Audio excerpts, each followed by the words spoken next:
are your ecosystem.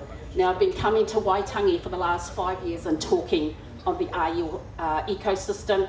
It's taken a lot of delays, it's a lot of crying and a lot of tears, but we've gotten it to a point where the university has agreed to do the rangahau on it, and I'm really excited. I'm excited, and yeah, you do get the oh, well, it's not going to work because they're Pākehā. Well, learn to work with them as well. We've got to learn to work with them too. And speaking on that, I have a Pākehā daughter-in-law, so I've got to be careful. So awa kainga. This is the key where I wanted to talk about this. Now, awa kainga, I am a partner to them, and you can get their details on here and just scan my QR code and you'll go directly into their website. So awa kainga is a infrastructure and housing consultant, and they also build the houses. Now, I need to go through this. Who are they? These my bros. This one's my bro. Alan Wilcox noko nei aia. So he whakapapas to Ngāpuhi. And his other heritage is, I think he said Scots. And if he's watching that, aroha mai if I got that wrong. So Alan Wilcox is one of the directors, and he has got expertise working with whānau. He's also a developer, like the thinking strategies and also leadership. So he's had CEO leadership. He's just amazing, is basically what I'm saying. On the other side is John Meroiti no Rotorua ia. So this is my cousin, and he is the one that physically builds our whare. So this one tells him what to do, this one argues with that one, and then they come to a middle ground on what's best for our people. The recent build that we've done is in Te Puke, in Paingaroa. Now that's my hapus, 4 hapu, Ngāti Kuri, Ngāti Marukukere, Ngāti Moko, and Ngāti Tuheke. So this is where my mum comes from. And so our whānau already have, our iwi, our hapu already have homes. But what's happening is a lot of our seasonal workers, kiwi fruit, they don't have accommodation to house our people in the seasonal working industry. So our hapu got together and said we need to create something for our, for our people, because, the only homeless person in Te Puke is my brother, so he doesn't count. He's got whare to go to, but we created a system, and it's in Paingaroa. And if you, kia ora mai matua, if you're in Te Puke, go and have a look at the tangible, because people want to say, oh, what have you done? Where is it? Our people are like that. And if you haven't got anything in your I don't want to even say it, because I know these fellas are recording. So what's happening is there is a tangible product that you can actually see. Now, John and Alan have built in Nuhaka and up and down the coast, and they need it more so now with the current climate that's just happened. So we're having conversations. My job in this whole thing is to be talking to the whānau, to the people, and that's what I do. And I've been doing it here in Aotearoa and around the world, because Indigenous communities want the same model. All right, so their values, and I'm just going to put one word to these 3 values that they carry: mana. That's what it is. They carry the mana, and because they also work with our people, and they've been doing this for a very, very long time. So I'm not going to go over the values, because I think the important part is the next one. So what can they do for you? So we can do shed to living conversion. And I'll say that again, shed to living conversion. So if you've got a garage and you've got whānau in there and it still looks like a garage and you need help to convert it, they can do it. Ka pai? Renovations. Now, I've been at a whare up the road there, and one of the fires up there saying to me, hey, do you have pūtea, da-da-da-da-da, to help me with renovations? And I says, hey, I can't give you the answer, but have a talk to Alan and John. Then we've got sustainable retrofits. Now, I've never been in housing. It's only in the last 5 years I've gotten myself involved in it. Now I feel like I'm an expert, and I still get a kick up the you-know-what if I get it wrong, so I've got to stick to the script. sustainable retrofits, and I'm talking about solar energy, I'm talking about wastewater. Where does that wastewater go? Can we utilise that wastewater in a space where we can renew it, and so that wastewater goes into a marakai, for example. The water tanks, there's been lots of options. Water tanks, as you know, it's out in a round container and it filters into your house. Well, there are other water tanks that you can have options to as well, which is under the whenua.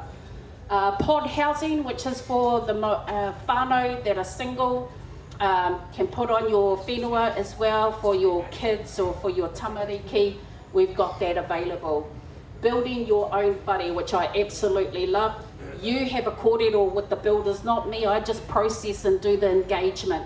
You have a talk with our builders, and they will sit down and say, okay, whaia, matua, this is the process. And so I'm glad I don't take on that. As I said, I'm not the expert in housing. Standard designs, we've got standard designs, which is, you know, an ordinary 1, 2, 3 bedroom home, and those are affordable. We try to keep it affordable and at the whānau's request. We've got high specs homes, and I'll show you some of the designs later. Residential accommodation financing options. So that was the RSE that we built in Te Puke. And the last one, which I really love, which is the one that we built in Te Puke, is the light commercial. Ka pai? Moving on to the next one. This is the light commercial I'm talking about. This is in Paengaroa. It started looking like that, and now it's finished on that side. And so what I love about this is it caters for 100 people. And so when we've got seasonal workers, they've got a whare to stay in, and they're like bunks, you know, there's a little pods around that big building. They've got ablution blocks, and in the centre is just a round centre, and we're still yet to open it through our hapu. In here, there's 2 kitchens, there's dining rooms, and there's activity rooms for our seasonal workers to be able to just come together and have kai. And so we've got a manager that will look after that place when our seasonal workers get in there. That's what it looked like, that's what it looks like now. That's how it started, that's the result of our whare. We can do, oh look at that, we can do, this is awakainga, they can do strategy and feasibility work, so this is more of the technical side that I have nothing to do with. But the planning and design and the consents, they take care of that. They sit down with you and talk to you about the pricing as well. Any questions about pricing, they take care of it. I'm just the person that does the engagement with our whānau. And then we go for the builds, they do the build, and then the completion is when you get the keys to your whare to go on your whenua. I mean, there's some other options out there, and they're beautiful options, so this is not the only option. And so I'm going to go up to our new whare series, which are looking like this. Let's have a look. Can you fellas see that? So the last several years of engagement was about talking to our people. Now I've been on whenua Māori where our whānau are living under tarpaulin, building their homes out of pallets, you know, and I've seen that and I've been there. I've also been to whenua Māori down in Kaiti, and we're having hui in the middle of nowhere. And you know, my heart goes out to them. And I say to them, what do you want to see in these whare? Oh, well, we want something that looks like our wharenui. You know, something that looks like our wharenui. So I came back and I reported that back to Alan and John. And what Alan and John did was they hired their architects and said, this is what the people are saying. They want this. And so on this side, this is their design of the architect. And I think it's absolutely stunning. And if there are builders in the room, don't ask me any questions about the consists of the materials, because I wouldn't have a clue. And I'm not going to hoha you fellas. Go on the website and have a look, so you have the time to have a look and read the specs of it, because I wouldn't be able to answer these questions. Ka pai? But over here is where the puku of the builds are. So they've got tahi, the 1-bedroom home. And over here, the expected cost for a 1-bedroom whare is between $290 and $340. Now we compared our costs to Fletcher's. Now if you can think about Fletcher's, they're selling their homes from $800,000 onwards. So what I'm saying is, well, we've got a quarter of that price. And I know what you're thinking, oh, that's still expensive. We've got options, we've still got options for you. So don't take this as, this is just their new models, right? This is their new models. We've got other models as well.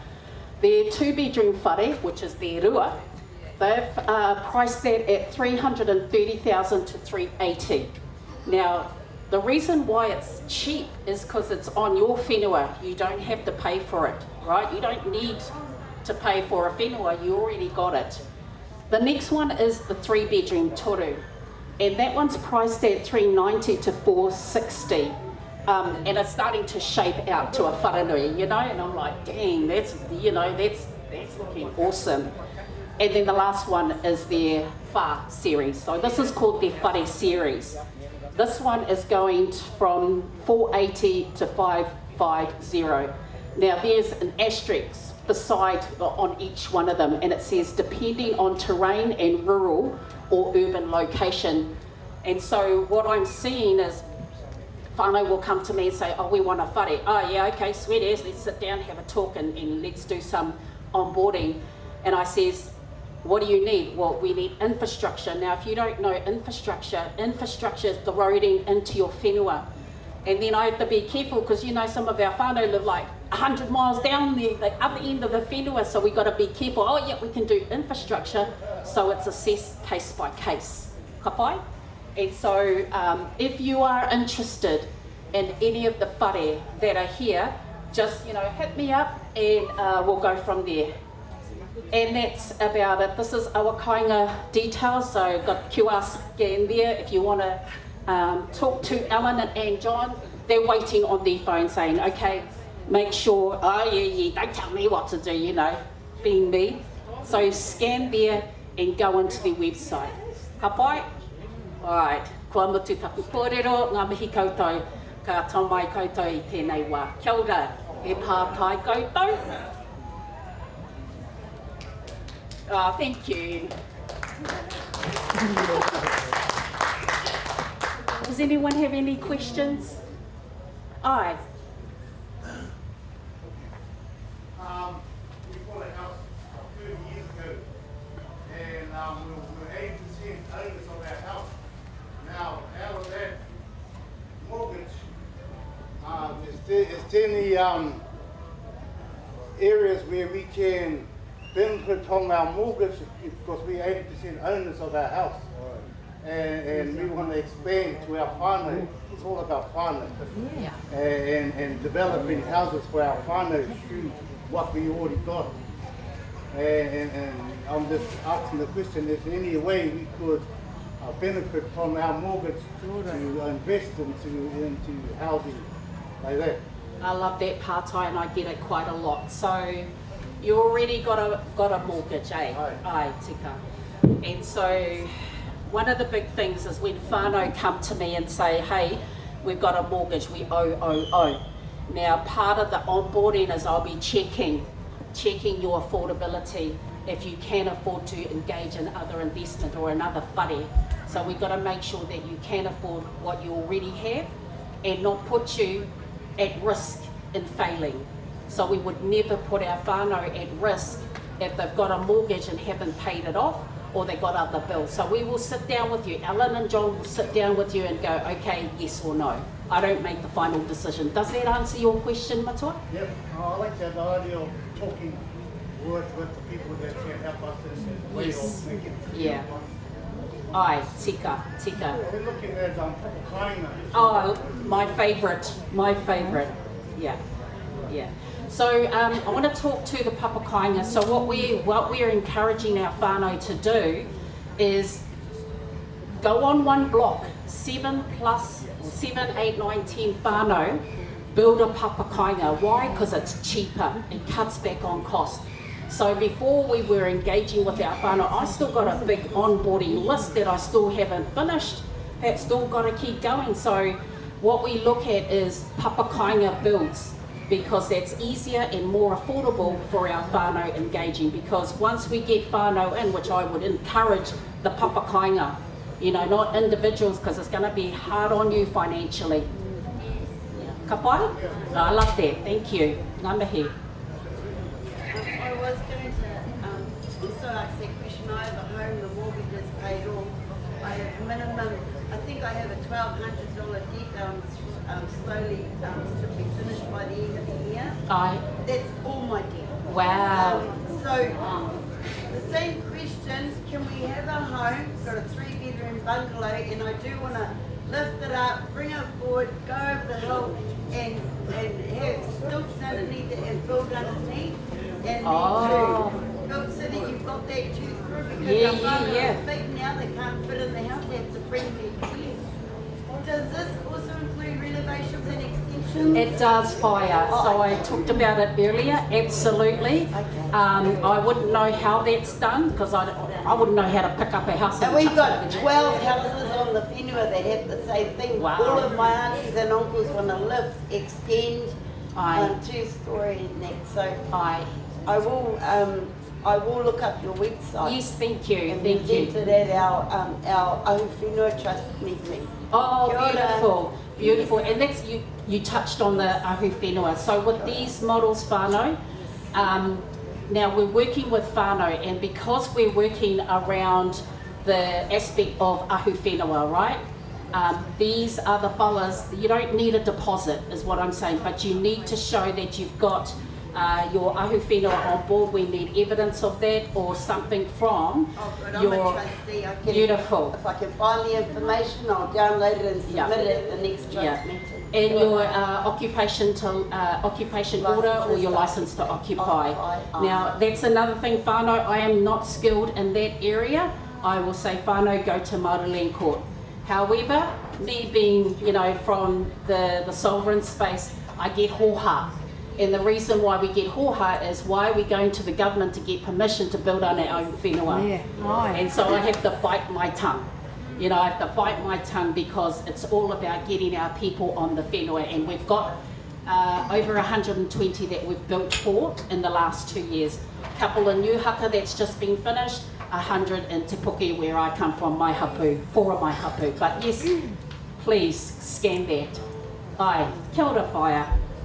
Yes. Kia ora. Oh, you are kia pue. Kia ora. Kia ora.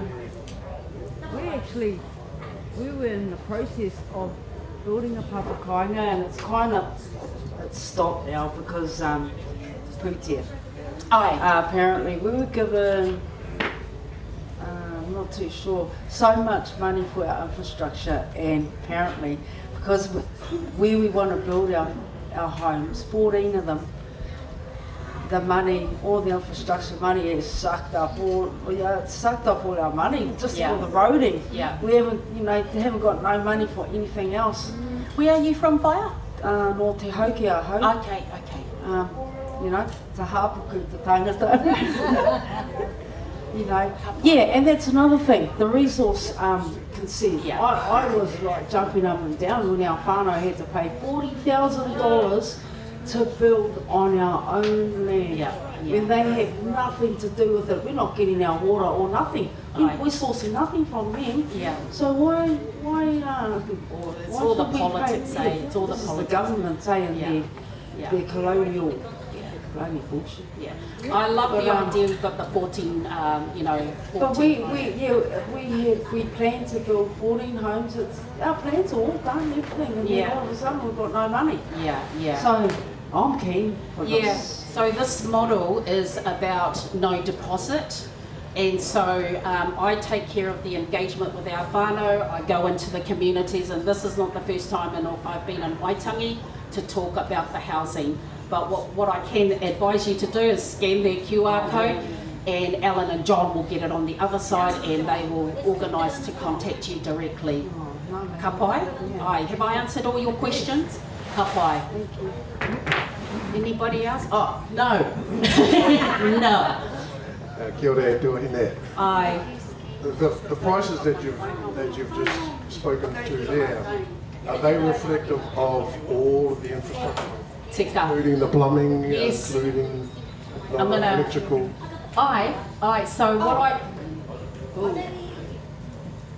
Okay, what I did was, so everything here you can see, right? That doesn't actually explain much to me about what Alan and John do.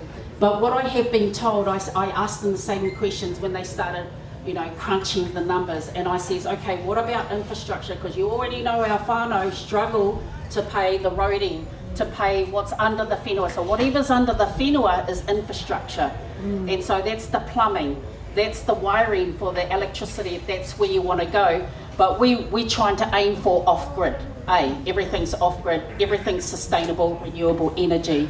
But if that's where you want to go with infrastructure, it's included in the price, is what I have been told.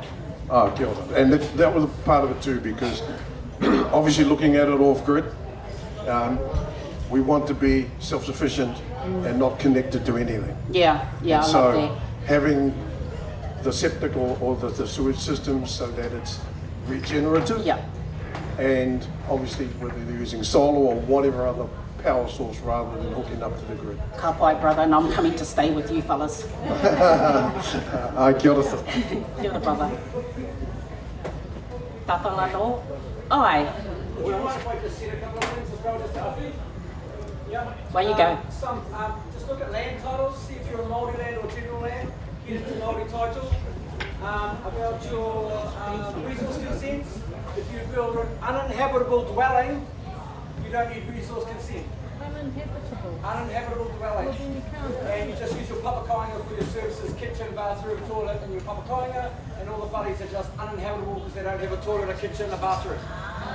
Right, no resource consent. ka pai, thank you very much. The other thing too is, from my builder's perspective, what they've got is the government had this dumb thing called 60 square metres, right? 60 square metres. So you could build your whare under 60 square metres without consent. Now they've raised that to 70 square metres, which is, you know, I wish they could stretch it out. We'll hang it off another, 5 years. Hopefully they'll stretch it out. I doubt it. You know what? Depends. It depends. So 70 square metres is what we've got right now, and so we can build in that. But what happens is these are bigger. You might be able to squeeze a 1-bedroom whare in there, maybe a 2 at the most, but they will not look like this. They will look like standard whare.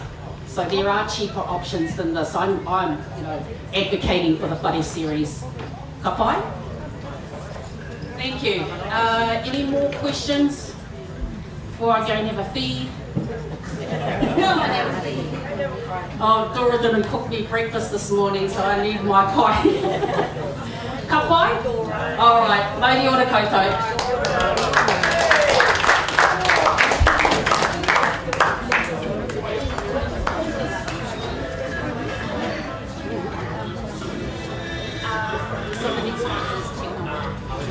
Absolutely fantastic. Thank you, Bronwyn, for that very informative presentation. If anybody wants any further information, Bronwyn's going to be. Where will you be if they want to? Any one-on-ones, just grab her and take your partai to her. So she'll also be on probably around about 12 o'clock. Bronwyn? Yep. She's going to come on again at 12 o'clock to talk about technology and banking and financial solutions to help our whānau. Okay, so without further ado, I'd like to introduce Aaron. He's going to come and actually facilitate his introduction. Got some real important information for our people and how to take care of them in the structure that they actually use. So, just now.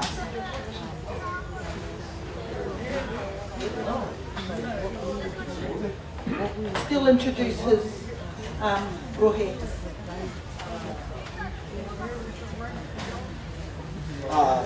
Tēnā rā tātou katoa mga mihi ana hau ki a tātou hūtahi mai rā. Tā kanui ana te kaupapa nei, te kaupapa te tiriti a Waitangi, haina tia mai rā tātou tupuna 1840, tainoa te ki tēnei rangi, ngā mihi ana hau ki te kaupapa nei. mihi ana hau ki nā rangatira, ki nā hapu, e hui e tahi mai rā, ko tēnei te kaupapa mō tātou hapu, kia whakakotahi ai te kaupapa nei rā. Nō reira ngā mihi ana hau ki a koutou, ngā mihi ana hau ki ngā ake rōpu, mō kā Black Power, yoza. Ko tēnei te kaupapa o tātou, te Black Power, wānanga tia mai, ke wanganui a tātou, anei te kaupapa o tātou kia uake, ki ta anga ki mua, mō tātou.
Waitangi Archives with Radio Tautoko. Mana i piha. Tērā taha tērā. Ngari tuatu i tērā timata anō te Pākehā, te waihanga anō, te hanga anō, he ture, he whakakahore i te mana o te Māori, ne? Kia ora. Ara hoki ko te ture raupatu me wera momo ture. Kia ora. Kahore i tuku ke hoki mai anō ngā whenua raupatu kia atu. Nā e haere tonu nei wene ahuatanga i enei rānei. Mohi o pāhi ana koe, o koe anō hoki tetahi noho ki ihu mātau. Ki te tautoko i tērā kaupapa, nā mahi nui ke hoki mai ai wera whenua raupatu. Mutu he konga pinati noiho ka hoki mai anō ki te iwi no rātou anō e rā whenua take i te wā i noho tauri kura ai o e rā whenua kia tātou. Kia ora, tēnā koe me tō tui i era kaupapa whai mana katoa kia ihu mātau anoki. Kamutu, heha pia o manako mo te iwi Māori tiriti nei i ngā tau rua tekau e heke mai ana. Ono ko te mea nui kia whakamana i ngā ohaki tia e o tātou mātua, o tātou tupuna i te wā i haina ai rātou te tiriti o Waitangi. Ienei wā ai, ko meha,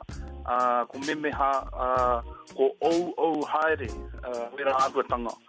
Nā, ko ki te ienei rānei ko Waikura, te tiriti o Waitangi, ko te mana hoa ia, kia hoki mai anō te mana, tuturu o te tiriti kia tātou. E whai pai ngā ana, hei tauira. Ka kore a tātou, tēnā horekau he whiti tuatahi o te tiriti o Waitangi, e kore hoki o tātou wānanga hui noa te motu e tū. E kore hoki o tātou kura kaupapa Māori e tū. Nō reira, e whai painga ana i roto i wera āhuatanga. Nā te mea e whai wāhi ana, e whai kāwana ana o tātou nei wānanga, o tātou kura kaupapa, o tātou kohanga reo, o tātou puna reo, o tātou ohonga reo i roto. Nā te tiriti o Waitangi i pērā ai, ne? Engari, ki tērā te taha, ki te Pākehā, ai, hoki ana ki te whenua raupatu me wera ahuatanga, e ngaro haere ana ngā whenua, e memeha haere ana, e waikura ana te mana, hai hāngai tika ana ki te whenua Māori. Nō reira, ai, hanga rangi rua ana, hanga, ko hoki mai o tehi mātauranga, ko hoki mai anō hoki, te wānanga i whakaarahi ake i te pōrukurukutanga o te rangi. Engari ki te rātuta e waikura haere ana ngā whenua. Me te mana motu hake ki wera whenua. Me ngā tūtohu, me ngā pito whenua, huri noa te motu. Kia kaua tātou e ware, ki te mana motu hake. I mau i a tātou tūpuna mātua, i te wā i haina kia e rātou te tiriti o Waitangi. Tāne mai, wahine mai. Wahine hoki i haina te tiriti. Hei, haraki te Māori anahe, ne? Kuna te rereketanga i Wainganui a tātou, te Pākehā me te Māori. I te wā horekau whakaitea ana, kia pōti ai te wahine, horekau i whakaitea, kia hakahaere te wahine i te komiti, i te puari, i te aharaini, ki te taha Pākehā. Ko rātou tonu, i te taha Māori, ko rātou tonu o tātou whaia, e haina ana te tiriti, e whakahaere ana i ngā iwi. Huri noa. Nō reira, e kite ana te rereketanga me te mana wahine, me te mana Māori, motu haki i roto wera wā i haina ki ai te tiriti. Ienei wā, ko Waikura haere, hoi anō, ko te mea whai, ko riro i a tātou whare wānanga, o tātou kura kaupapa, o tātou kohanga puna reo, o honga reo hoki. Kia utonu rātou ki te kaupapa i waihangatia e rātou, me te o rātou krauna. Ara, kia rite tonu te mana o te Māori me te Pākehā i raro ki te marumaru, i te āhua haumaru o te kuini o Ingarangi. Hore kau tuatu, hoi nāno, hoi no he haumaru, hore kau he kāwana, hore kau he kāwana i a tāua, he haumaru noi honei. Hoi no, tēnā e utuna na rātou ki tēnā, nā ko hari au. Mana i piha. Waitangi Archives with Radio Tautoko. We're your tribal connection. Radio Tautoko FM.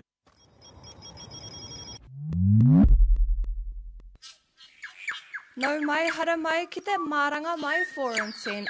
The kaupapa is evolution and advancement of the Māori nation whānau. Join us, learn, discuss and grow while we celebrate Māori development and leadership pathways. Listen live on Tautoko FM 99.5 and 97.5 or via the Whare Kōrero app where you can listen anywhere in the world. Listen in right here, be my jam, beat the joint, press play on the track. Cause it reach a boiling point, but the crowd no longer say it's hot and just simmer. We up in the spot as a light stroke, demonstrate anthem sound from your local DJ. Then this is on your speaker, no delay, equipped to make you bounce with that beat mechanism. We up in the folly of the vinyl sound system. Friday night is the scene, check your frequency. Get down onto the dance floor. Yeah, are you with me? The party people and check your frequency and let the music take control of your mind, body, and soul. Get up and get ready. Now everybody wanna be trying to be showing individually technique. Go every second of the party. M-U-double-L-E-T, prolifically lacking in the constant movement you're consuming. Initialize the verbal style to mystify your mind. Demonstrate essential element, fundamental rhythms we provide. Essential apparatus necessary for these fellas. Broken English is a prime sense begins to shatter. Movement for your action. Ain't no excuse like you said. Put your back in. And this might be getting better by the minute. The beat be filling up and nobody getting to me. So brothers gotta keep their lines tight tonight. As the sisters unlock your flights, the place starts to ignite. What? Friday night is the scene. Check your frequency. Get down onto the dance floor. Yeah, are you with me? The party people and check your frequency and let the music take control of your mind, body, and soul. Get up and get ready. Now by no distraction, focus, mental concentration. This is sort of becomes a hazard to regulation. Not to mention adapt to situation. Materialize your own destination. Stand together, no more dancing with your eyes. That is a compromise, village identify. Tonight's the night to let your body unwind, to let loose and eventually let your mind initialize. Progression of navigation is encapsulated, graduated so all of your fantasies become reality when they collide. Cause you can't get by the fact that tonight it's party night. Won't let the music catch you off guard. People don't burn to the beat lady. Come on, yeah. But what? Yeah. Must not stay cryptic. From crosswords out of verbs disturbed from your reverb. In case you never heard. When we rock mics, we tend to rock. Cause when we rock mics, we rock the mic. We rock the line and throw your hands high. Cause it's cracking on a Friday when we roll wide. Play your pop, they can't take it worldwide. Say you with me now, M-O-O-L-I. Come on. Friday night is the scene. Check your frequency. Get down onto the dance floor. Yeah, are you with me? Friday night is the party people and check your frequency and let the music take control of your mind, body, and soul.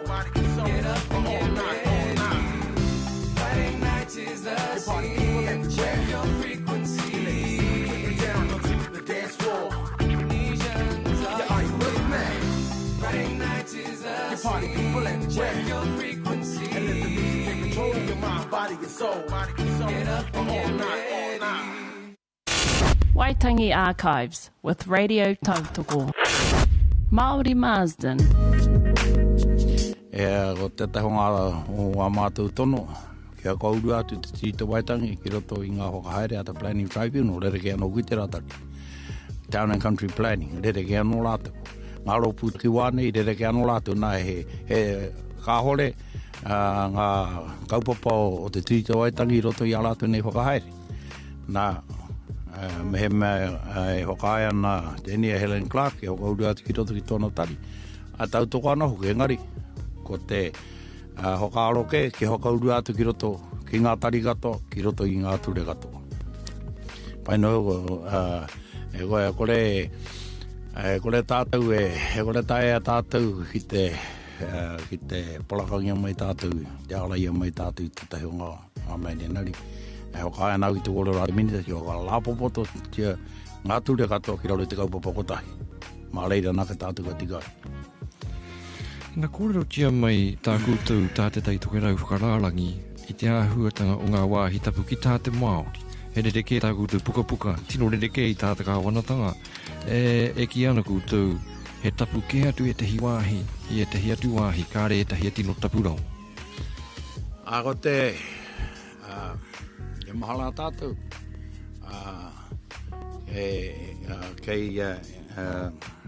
kua katakotoria, e te Historic Places Trust nei, e tahi ralangi mo te whiriwhiri, koe hea e tohu, koe tahi e waiho ki te taha, koe tahi e whakakahore. Nei kei ala atu tera. Nā kahore anō, ki auru no atu, te titiroa a te Māori me tāra atu nei whiriwhiri e nei tūmea. Awa taku kōrero ki te kāwanatanga o tēnei. Te mea tuatahi ko ngā wāhi tapurawa. O tātou urupa, ngā ana, koiwi o tātou mātua, me ngā koiwi, me ngā taonga, o roto o e rātu me o te urupa. Ngā tuahu o tātou mātua tupuna, i hokahaere ngai e rātou a rātou kaupapa i onora. Nā ngā wāhi tohi ai, ngā waitapu, e nā katoa. I mahara hoki, mua te taerenga o tātou mātua ki te panganga, ki te ahanoa, hei a tohi anu. Nā ua wāhi e wāhi tino tapu. No reira, kaua aha kōko wai. Tā mātu tono tēnei, kia kaua e takahia, e rā wāhi.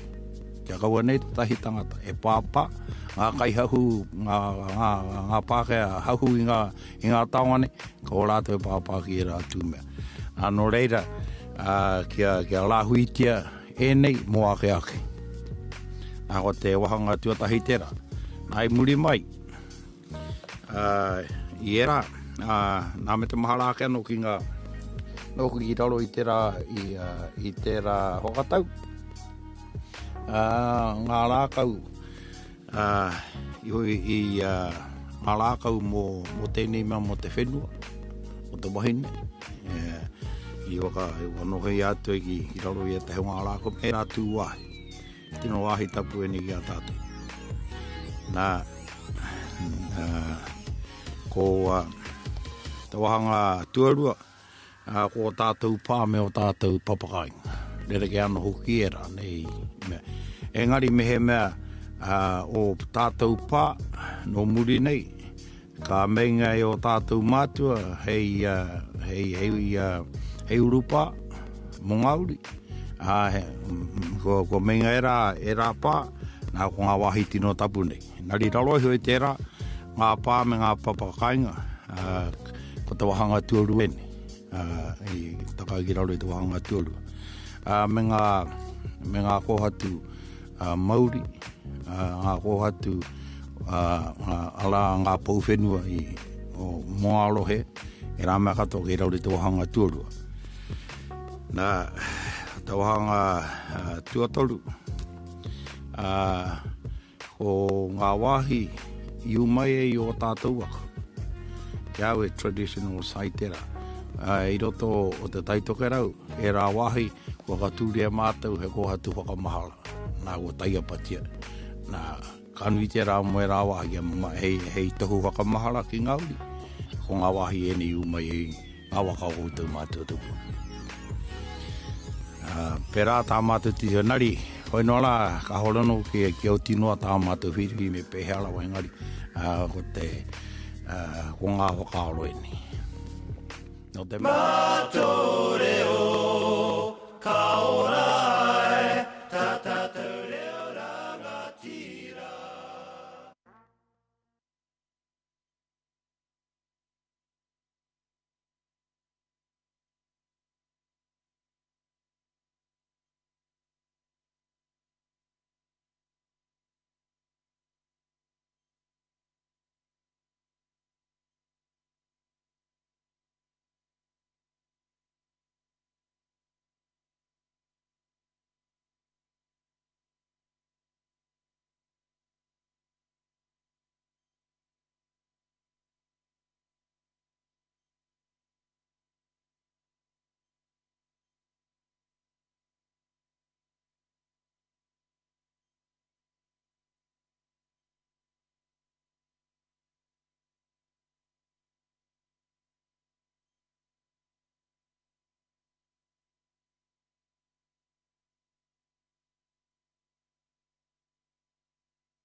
Nui ko te noho tahi o tātou katoa i raro i te whakaro pai me te mohua anei ngā tāpono i tai te titi o Waitangi kia noho tahi tātou ki tēnei whenua.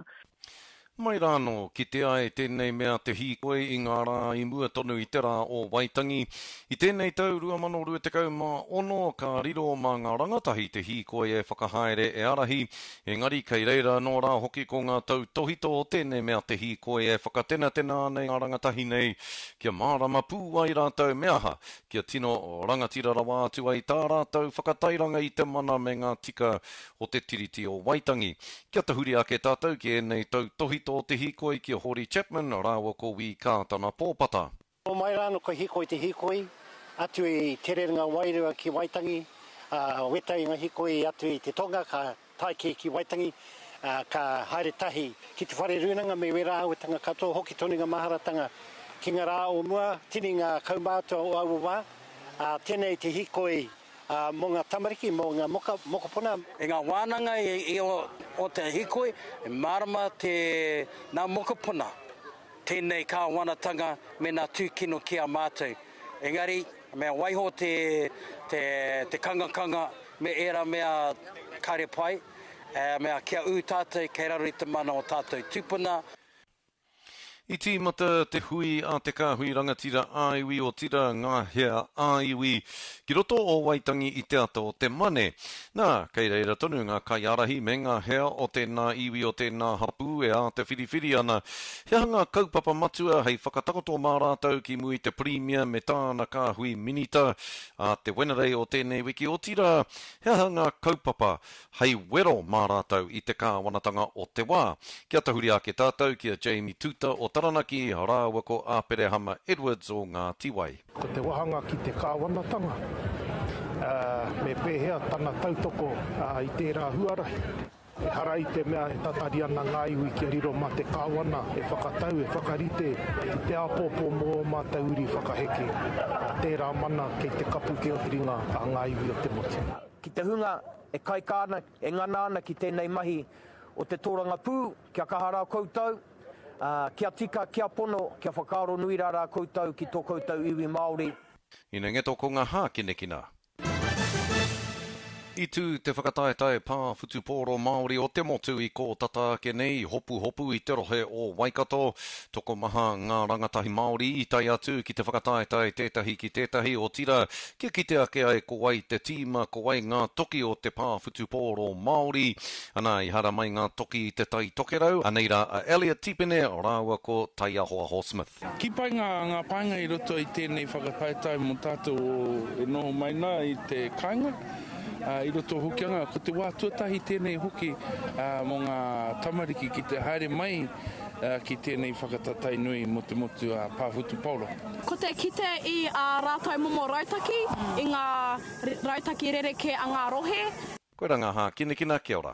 Nā no reire te motu, mā wātea, mā te reo, hei whakamārama. He mea tautoko nā te māngai. Hei pāho.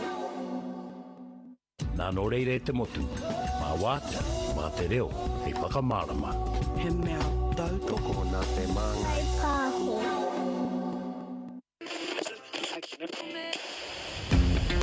E whakarongo ana koutou ki ngā pāpāhotanga o te reo takiwā o tautoko, atu I te marae o te tiriti o Waitangi.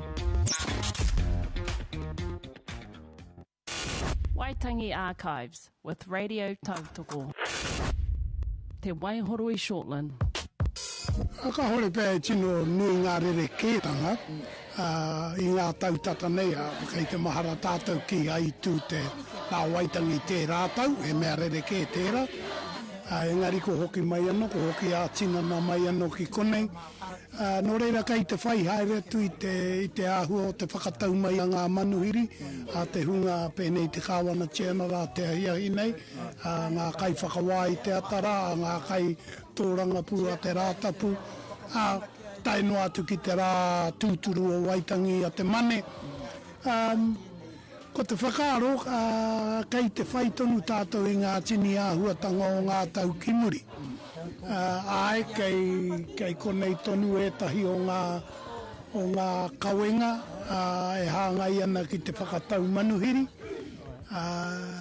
engari ko tīmata ngā taha e rua o te priti o Waitangi ki te mahitahi tēnā pēr tōna wā ko pai anō te noho a tēnā me tēnā o ngā taha o te priti o Waitangi nei te tautoko tētahi harai te mea me whakataetae kei awai ngā manuhiri kei awai ngā whakahaere engari kia tika I tā tātou manaki I te hunga e whakaeke mai nei tēnei wā o te tau ki runga o Waitangi he mea tūturu tō rātou whakawhiti ki ngā taha e rua o tēnei whenua tauri kura no reira kei te titiro whakamua tonu I ngā rā katoa ko te mea houpea ko ngā tāngata ko ngā kaupapa ko te rongo o tēnā me tēnā rōpū I ngā whakaaro o te ao Māori e hāngai ana ki tēnei kaupapa tuku ihoa o tātou mātua tūpuna hei here I a tātou ki te ao. Ahakoa tēnei roa, ko te ao Māori tēnei e ki tonu ana he mahi nui ka rongo te whānuitanga I te wairua, I te pūmanawa o ngā oati o te triti o Waitangi. E pēnei koe he mea māmā tēnei. E o tahirau waru te kaumā toru tau nei tātou I whai atua I ana whakaritenga. E pēnei koe kua roa te wā. Engari, ko te mea mōhio ana tātou. Ka hore anō I eke. Mai te wā o tātou tūpuna. He nui te hunga kua rongo, e nui te hunga kua mārama.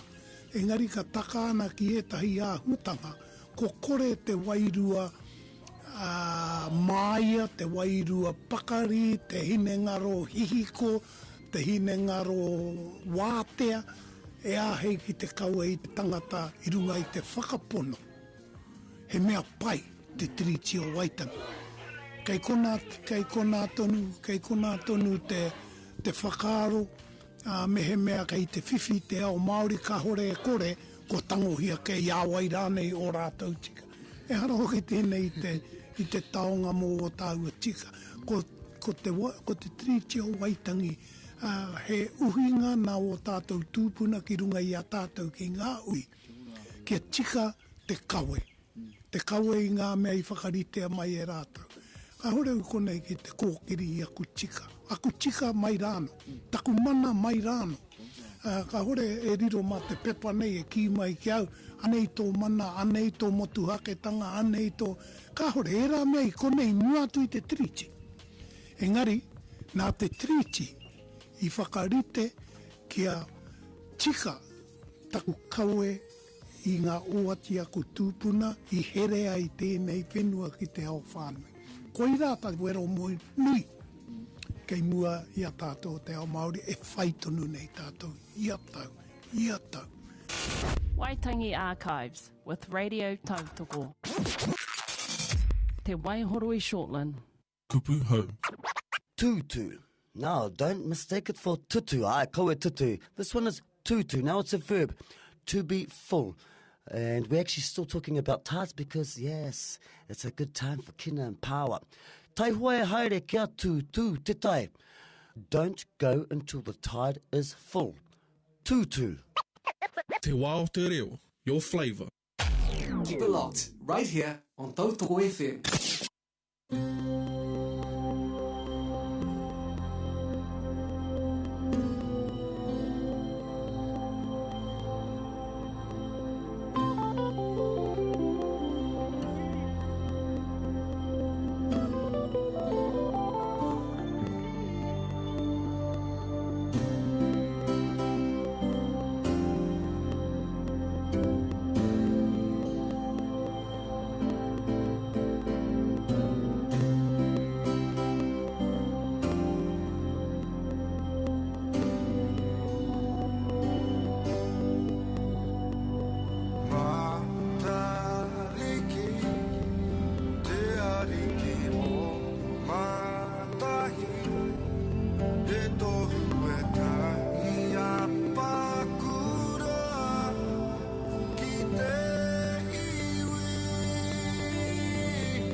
No mai hara mai ki te maranga mai Forum 10. The kaupapa is evolution and advancement of the Māori nation whānau. Join us, learn, discuss and grow while we celebrate Māori development and leadership pathways. Listen live on Tautoko FM 99.5 and 97.5 or via the Whare Kōrero app where you can listen anywhere in the world. Waitangi Archives with Radio Tautoko. Henny Brown. Hena ka titiro mātou ki ngā reanga korone e pakanga ana mō mātou ngā uri. Uwi nei rānei me ngā mokopuna te hara mai nei. Me wena mea me taku tino mihi ki te hunga I tino marama ki tēnei mea te pire, I tino marama ki te piriti o Waitangi, I tino marama ki ngā pika o te Māori. Hihana hau tuatahi ki te mihi atu ki tērā hunga, ko oke nei, e kawe nei I tēnei pakanga. Ko tāpuna hoki me kaua tātou wareware. E hake te mea ko tau te hangi Māori e runga mo I tēnei take kawe tonu nei mātou, tātou katoa.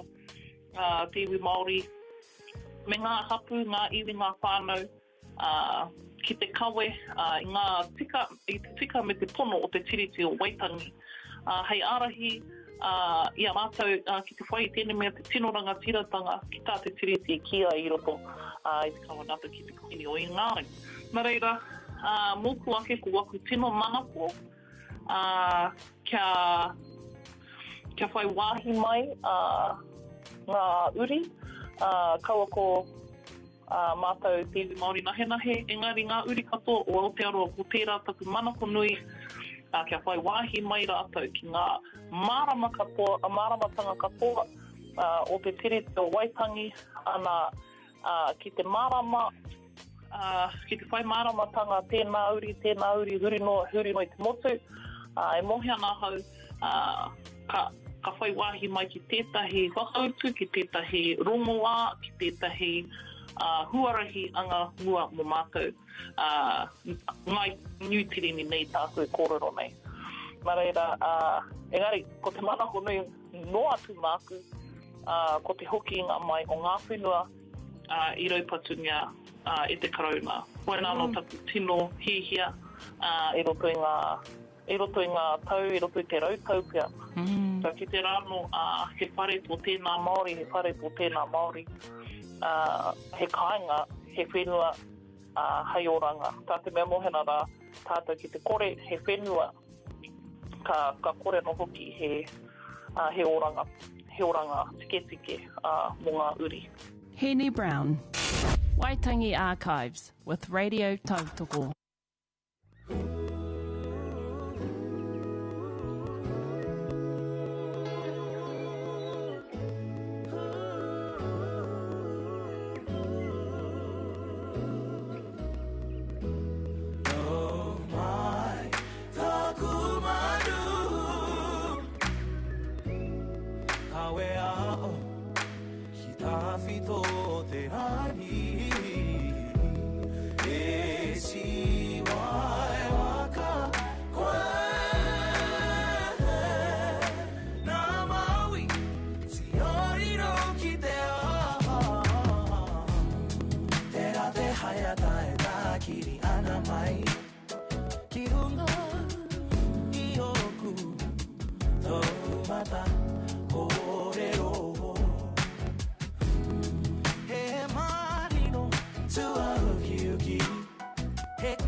Ki te oranga anu ki ngā tapua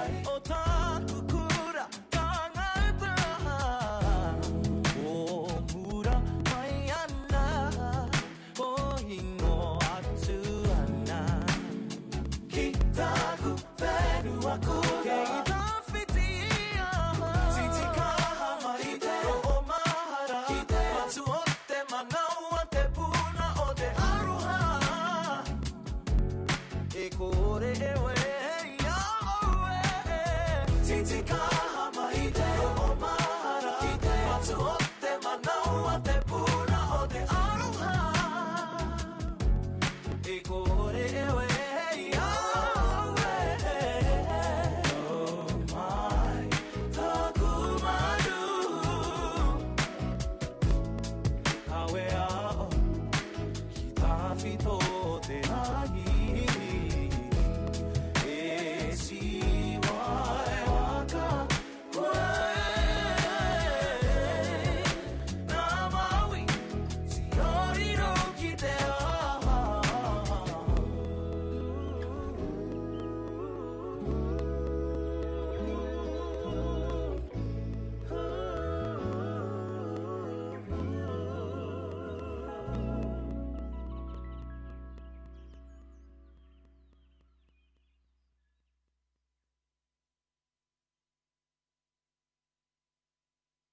Rota rota, ngā Wikitoria Mākia.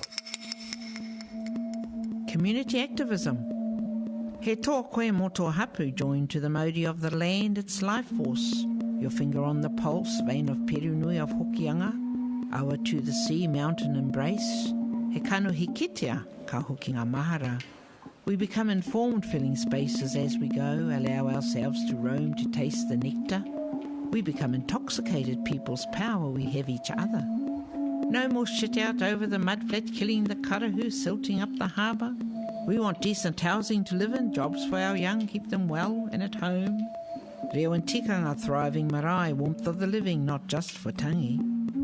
You're needed everywhere, you've come home to the land with the magic that cheers the vision, te ahi ka. This for a lifetime, walking the talk, it's not easy, but it's worth it.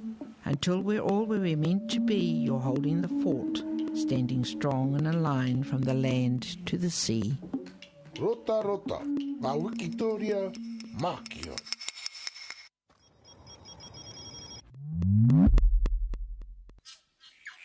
No mai hara mai ki te maranga mai forum scene. The kaupapa is evolution and advancement of the Māori nation whānau. Join us, learn, discuss and grow while we celebrate Māori development and leadership pathways. Listen live on Tautoko FM 99.5 and 97.5 or via the Whare Kōrero app where you can listen anywhere in the world. Waitangi Archives with Radio Tautoko. Māori Marsden. Māori, he tino take nui, he take hohonu tēnei, he reke tā koutou na whakara rite rite. I tēnei mea i te ahua, me ki te whakawāhanga hae. Ko tā te minita, tā te tahan Pākehā e mea ana, ko ngā historic place, ka apiti tonu mai te whakaro, he whare eni. Koe ni te whakaro Pākehā i te rongo i te ingo historic place, he whare.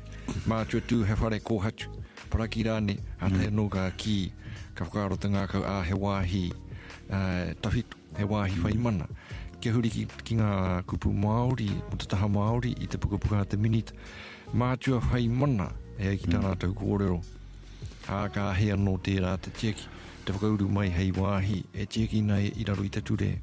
E ki nei historic place. Engari ko tā koutou, tā ngā kau mātua he reke, e hoki roa ana koutou, ki te ao Māori, ki ngā tikanga katoa. Nā mahi katoa tātou mātua tūhuna. Nā wāhi tapu tonu, e ki ana koe ngā wāhi koe, he reke te titiro. Pēhe o whakaro. Aoi o ki te, tēnei ki te, e mohi ona tātou ne, ki ngā wāhi tino tapu nei. E nei wāhi ki o tātou mātua hei ārahui mārika ko kōrero tia ki tewi kei poka no koutou ki te takahi e nei wāhi. O e nei wāhi pēnei o na whakahaere. Nā kei ralo e tahi wāhi ano ko e tahi wā anake tapua i e rā wāhi. Mahara ana koe he kawāno tō te tahi mea ka haere ki te mahi pingao, ka haere ki te mahi kiekia, ki te tuarākaurane, he kawāno tō tēnā mea. Mea ka haere anu o na karakia, me ona mahi katoa, ka tahi ono ka wātea. Nā, rereke anō te rātapu. i ngā tapu pūmau. Tō atakotori o tātou mātua tūpuna. Nā, kei raro i tēnei wakaere. Nā, ko tō mātua whakaaro ko tēnei. He waka tūria he rōpū Māori. Mā lātou ke whiriwhiri e nei mea, mo te taha Māori. Nā, mo ngā tikanga Māori katoa, ke a lātou te whakatakoto i ngā kaupapa. Waiho ngā Pākehara. Mā lātou whakatakoto, wā lātou nei kaupapa, mō lātou nei whare, mō lātou nei hano. Engari, ke whakatakoto ria, ke whatūria he mea, he rōpū Māori. Hei whiriwhiri, noi a hapu. Nā, kei ngā hapu hoki te mā lātou ke e tohu koe hea ngā wāhi.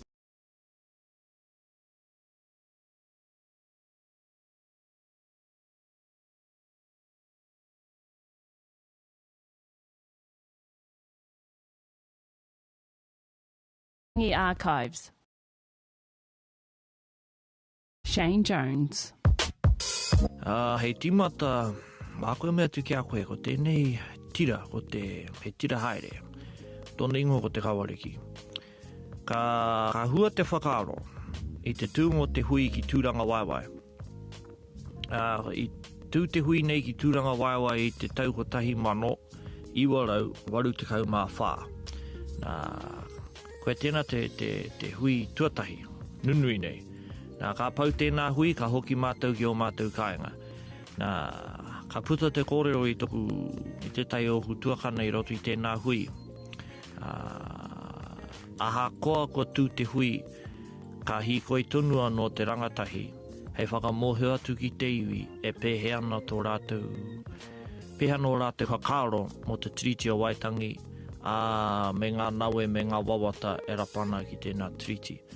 Nā, ka oti a mātou, me tīmata tēnei hikoi i kapo wairua. I te rerenga wairua, e harita me te rerenga wairua, i kapo wairua, i taka paukura. Ka teiga oti a mātou, me rapu mai e mātou te tahi kupu, e kapi katoa ai mātou ngā meo tangatahi i te aupauri te rarawa Ngāti Kahu. Ka teiga rapua, nā he me tango te ingoa nei i te tahi e tahi kupu whakarite. Kei tēnā iwi o nā kōrero me tōna whakamauri tanga mō enei kōrero, engari moku mo te tai toke rau, ko te whakatauki nei i oti i a ihenga, me tupu i au iwi, me tupu i a wawa. Me piri tonu ki te kōrito o te rengarenga, hei whakapakari i a koe. Me huri tonu ki te hua te kawariki, hei whakatupu, hei whakatangata i a koe. No reira, ka oti a mātou a hako te toko iti o mātou e haere ake ana i runga i te hikoi, kei roto i te ingoa nei a te kawariki o e tahi tikanga, e kore tō pai e mōhio ngia e kite rānei e te iti e te nui rānei o te tangata engari i te rātiro o te whakaaro. Nā, ka tangohi e mātou tēnā ingoa, hei ingoa mō mātou, ko te kawariki. Nā, he rōpū, e whakahaerengi ana e ngā uri a te aupauri Ngāti Kahu te rarawa, i a tau, e hikoi ana ki Waitangi, e roti ngā tau, e tuhi puka ana, e whakaako tangata ana, e whakatakoto kaupapa ana, mo ngā rōpū katoa e hihi ana ki te whakaako i a rātou, ki te whakaako i a Wairane, tēnā, he ha te taonga nei te tiriti o Waitangi. Nā, aha ko te whaiti o ku kōrero, māko mea te kia koe, he pērā tunu te timatatanga o tēnei rōpū, o tēnei tira e menei ko te kawariki. Waitangi Archives with Radio Tautoko. Shane Jones.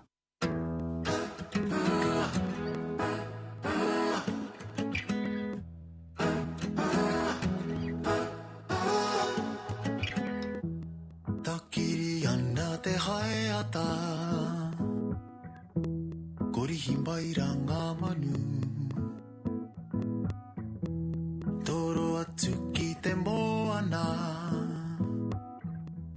kia haka papa paunamu. Tau iho ki te manawa, e kapa ake nei e te tau. Kia o ti ai tāku rei E nei ringa tu whera E pohiri atu nei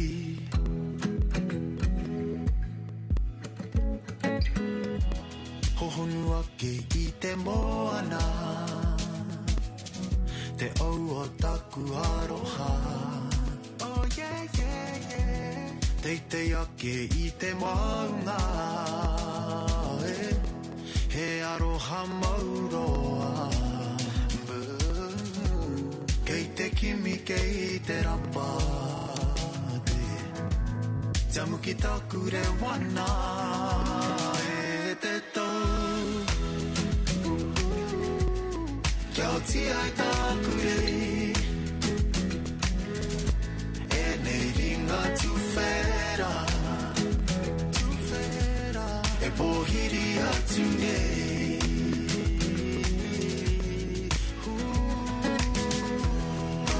Mai o ringa kia roha taua e Mai o ringa kia roha taua e Mai o ringa kia roha taua e Mai o ringa kia roha taua e E te tautahuri maira E whangana ki a koe E te tau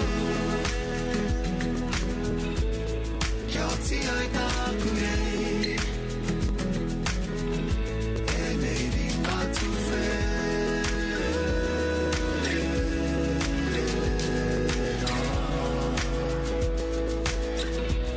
E pohiri atu nei Mai ringa kia roha taua e Mai ringa kia roha taua e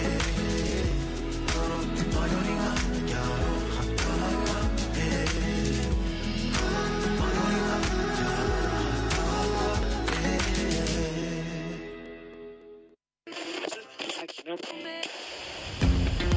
E whakarongo ana koutou ki ngā pāpāhotanga o te reo takiwā o tautoko, atu I te marae o te tiriti o Waitangi. Ko ngā te kuri te aupori, kia kotahi mai tātou katoa. Te rarawa ngai takoto, ko ngā tikahu kia kaha maira. A whina tia mai e tātou, ngā uri o muri whenua. Kia whiwhi ai ngā tanga nei o ngā tūpuna. Te tiriti o Waitangi, hei piringa mō tātou. Ko te mana mō tuhake, o te iwi Māori e. Kupuritia ko te mana, te pono me te aroha. Kia whiwhi ai ngā tanga nei o ngā tūpuna. Te tiriti o Waitangi, hei piringa mō tātou. Ko te mana mō tuhake, o te iwi Māori e. Kupuritia ko te mana, te pono me te aroha. Kia whiwhi ai ngā tanga nei o ngā tūpuna. Kia whiwhi ai ngā tanga nei o ngā tūpuna.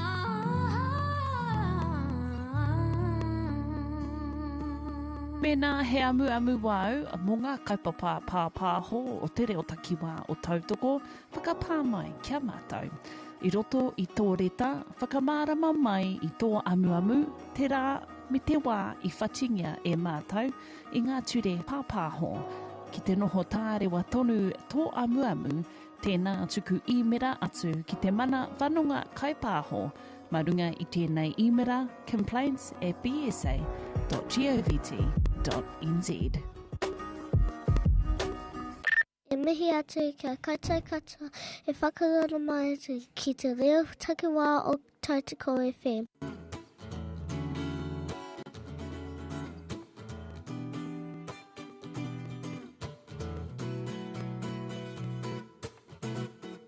whakarongo maira whakarai papaya ngā mai kia kaua inga a te kāngarawa he tutuki kia manawa popore he tutuki kia manawa popore he apa heke heke he apa heke heke he tini ngā watanga kia whakare waia e o tātou tipuna nō reirara whakamataya whakamahia e nei tanga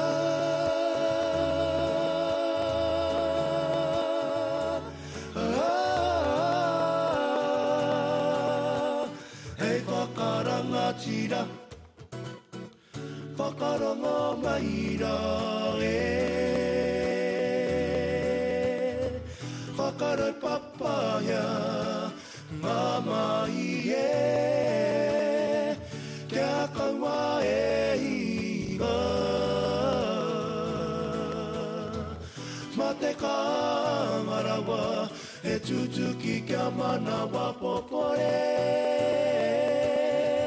he tutuki kia manawa popore he apa heke heke he apa heke heke he tini ngā watanga kia whakare waia e o tātou tipuna nō reirara whakamataya whakamahia he nei tanga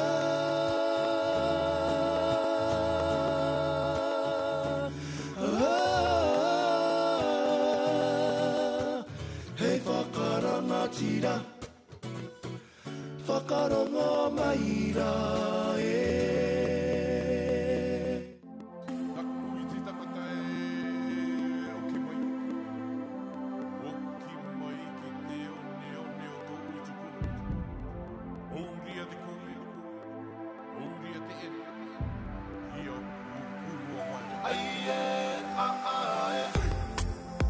It's been the longest time, something I can't ignore.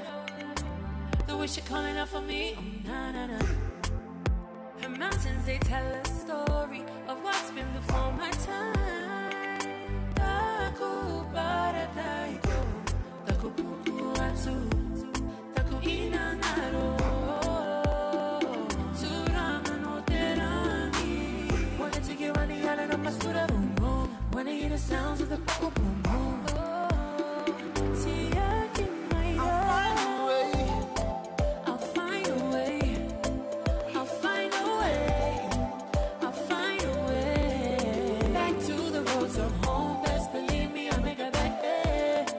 I'll find a way. See, I'll keep my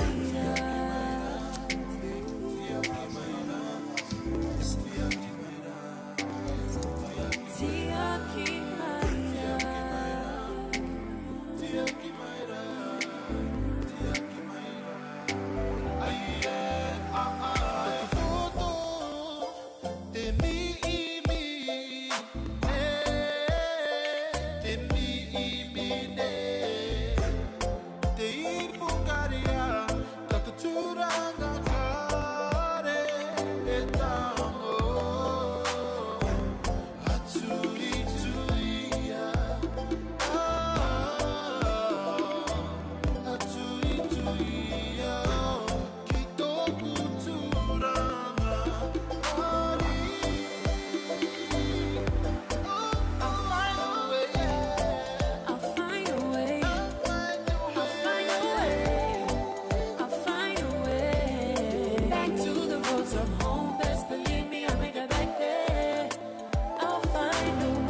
maararaanga I te mato I pauia mai a no tutino te nua ke toku whairua te ia koe my love for my land kuki airani our culture's not where we are it's who we are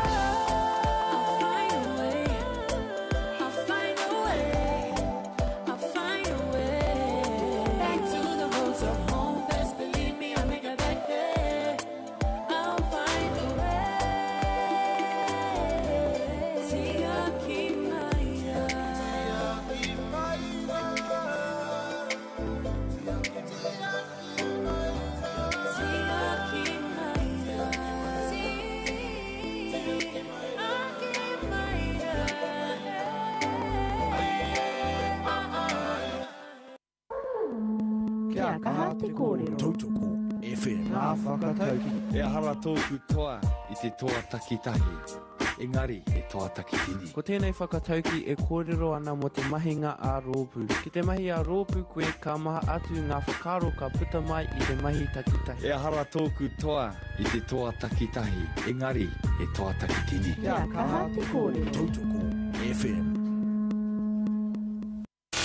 Waitangi Archives with Radio Tautoko.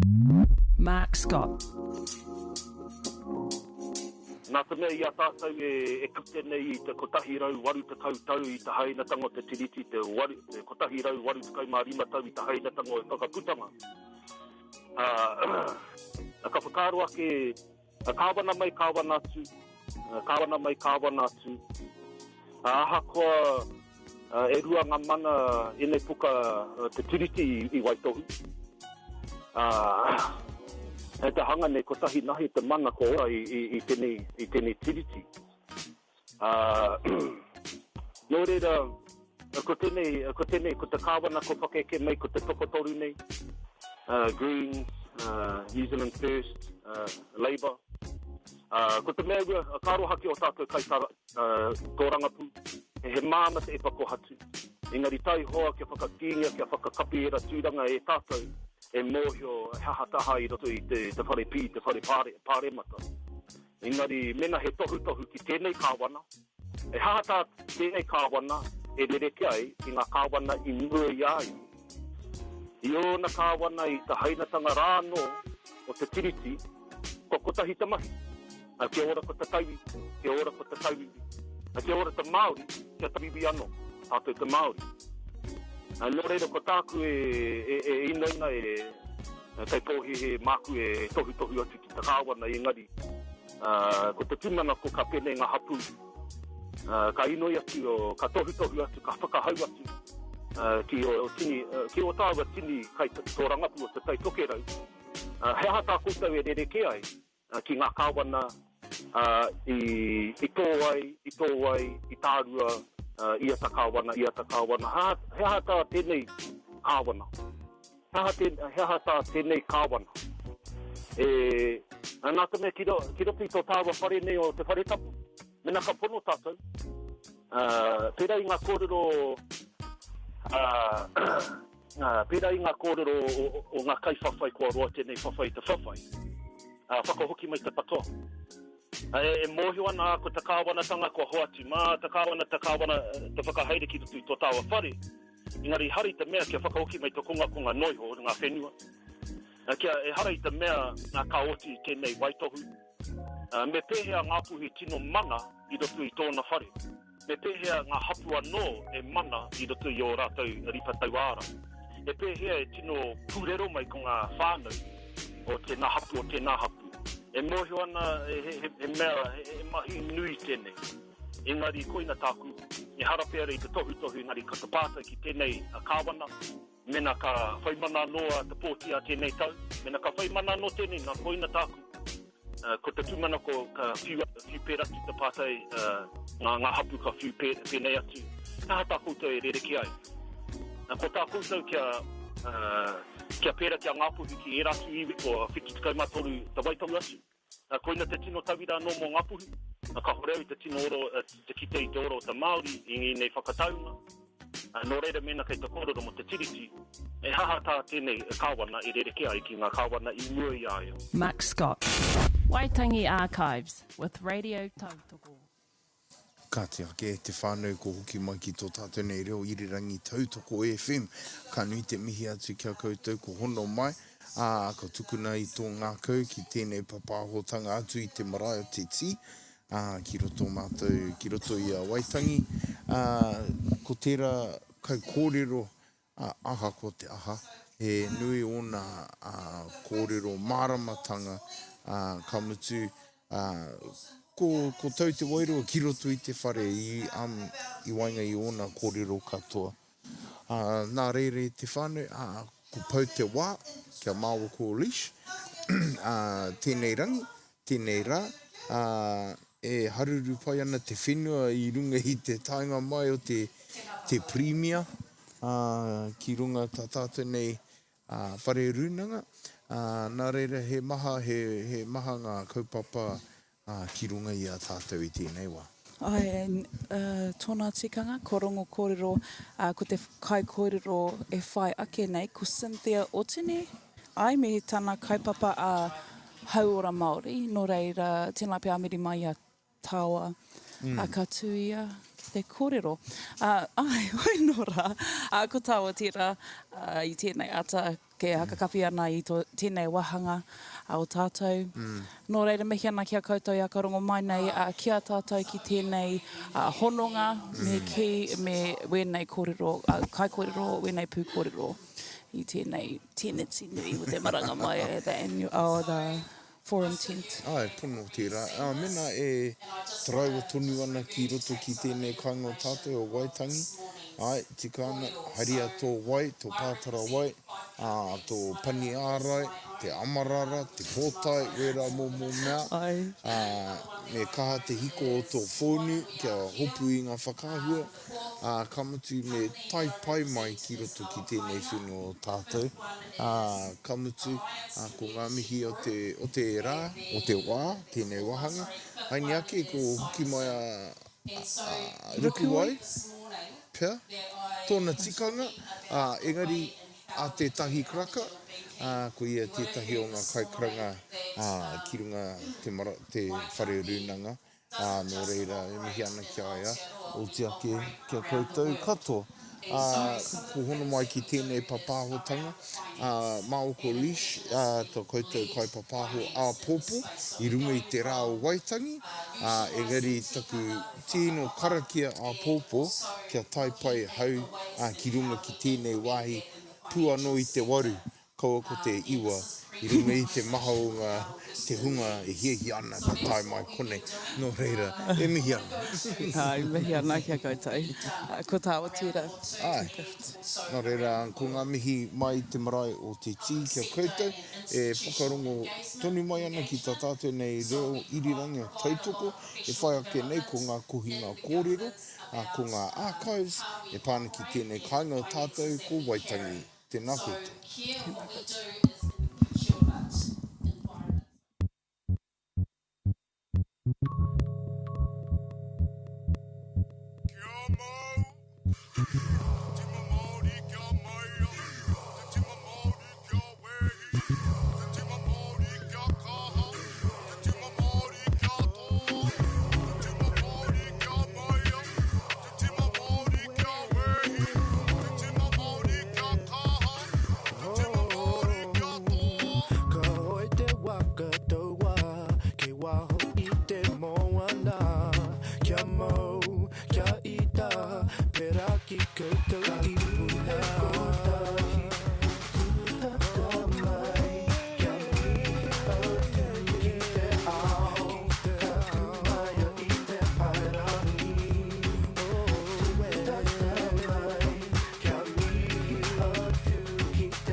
Te ao ko hatu I turanga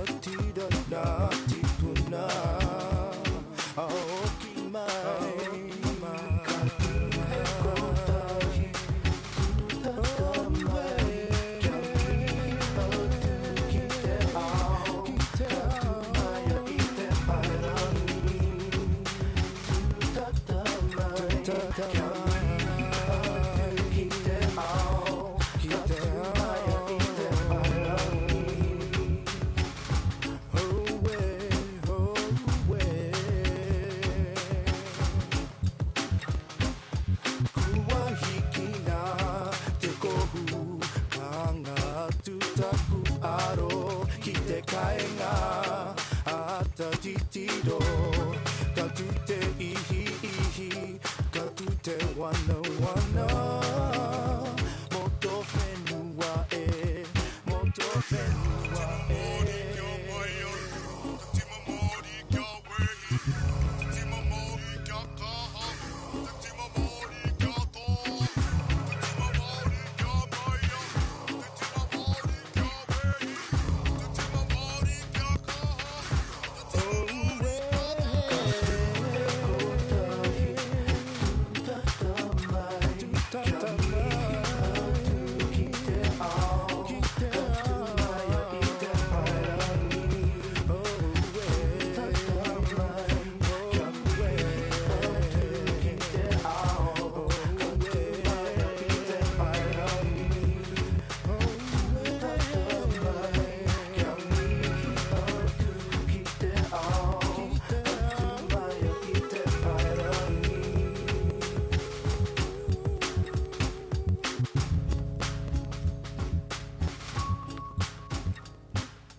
Waitangi Archives with Radio Tautoko.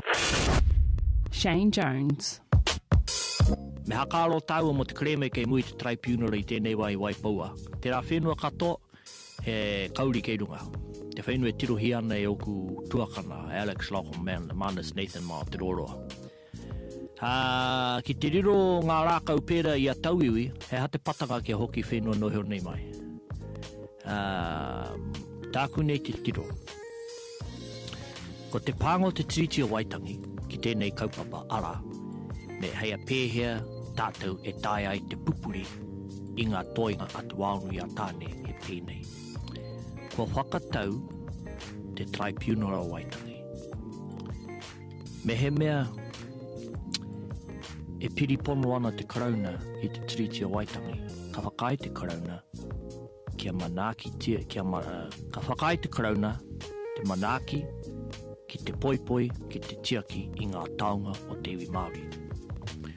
Tuatu I tēnā, kua ki te tātou I ngā whakaneke-nekeanga te Kōchi Pira, nā me tā rātou whakatau, me he taonga anō o te Māori, manaki tia. Kau e whakataha pene me te āhuatanga noheo nei, no te tahi atu tangata. Kāhore, whakapūmautia roto I te tiriti o Waitangi ko ngā taonga. Ko ngā taonga ki te piripono te karauna ki te tiriti o Waitangi ma ata whakaro I hei a pēhe te tiaki ngā taonga o tana hoa. Piripono te iwi Māori. Nā, te rape ka pātai mai koe ki au, he taonga rā nei tēnei mea te rākau pūriri. Te waunu I a tāne me ngā manu, me ngā ngārara katoko te noho ki roto I nā ngahere. Mā koe titiro, o te tino pūtaketanga tērā o te taonga Māori. O te tino pūtaketanga tērā o te taonga Māori. Nā, he mea kore kāhore ka puta ngā kōrero o ngā kaumātua. Me he mea, hi ana te karauna ki te āwhini te iwi Māori, te hapa I te iwi Māori, kia whai wahanga I te iwi Māori, ki te manaki I ngā taunga nei, ka whakai rātou, he tino taonga o nei, me rapu tātou I etahi tikanga e ahe ai te iwi Māori, te pupuru I nei taonga.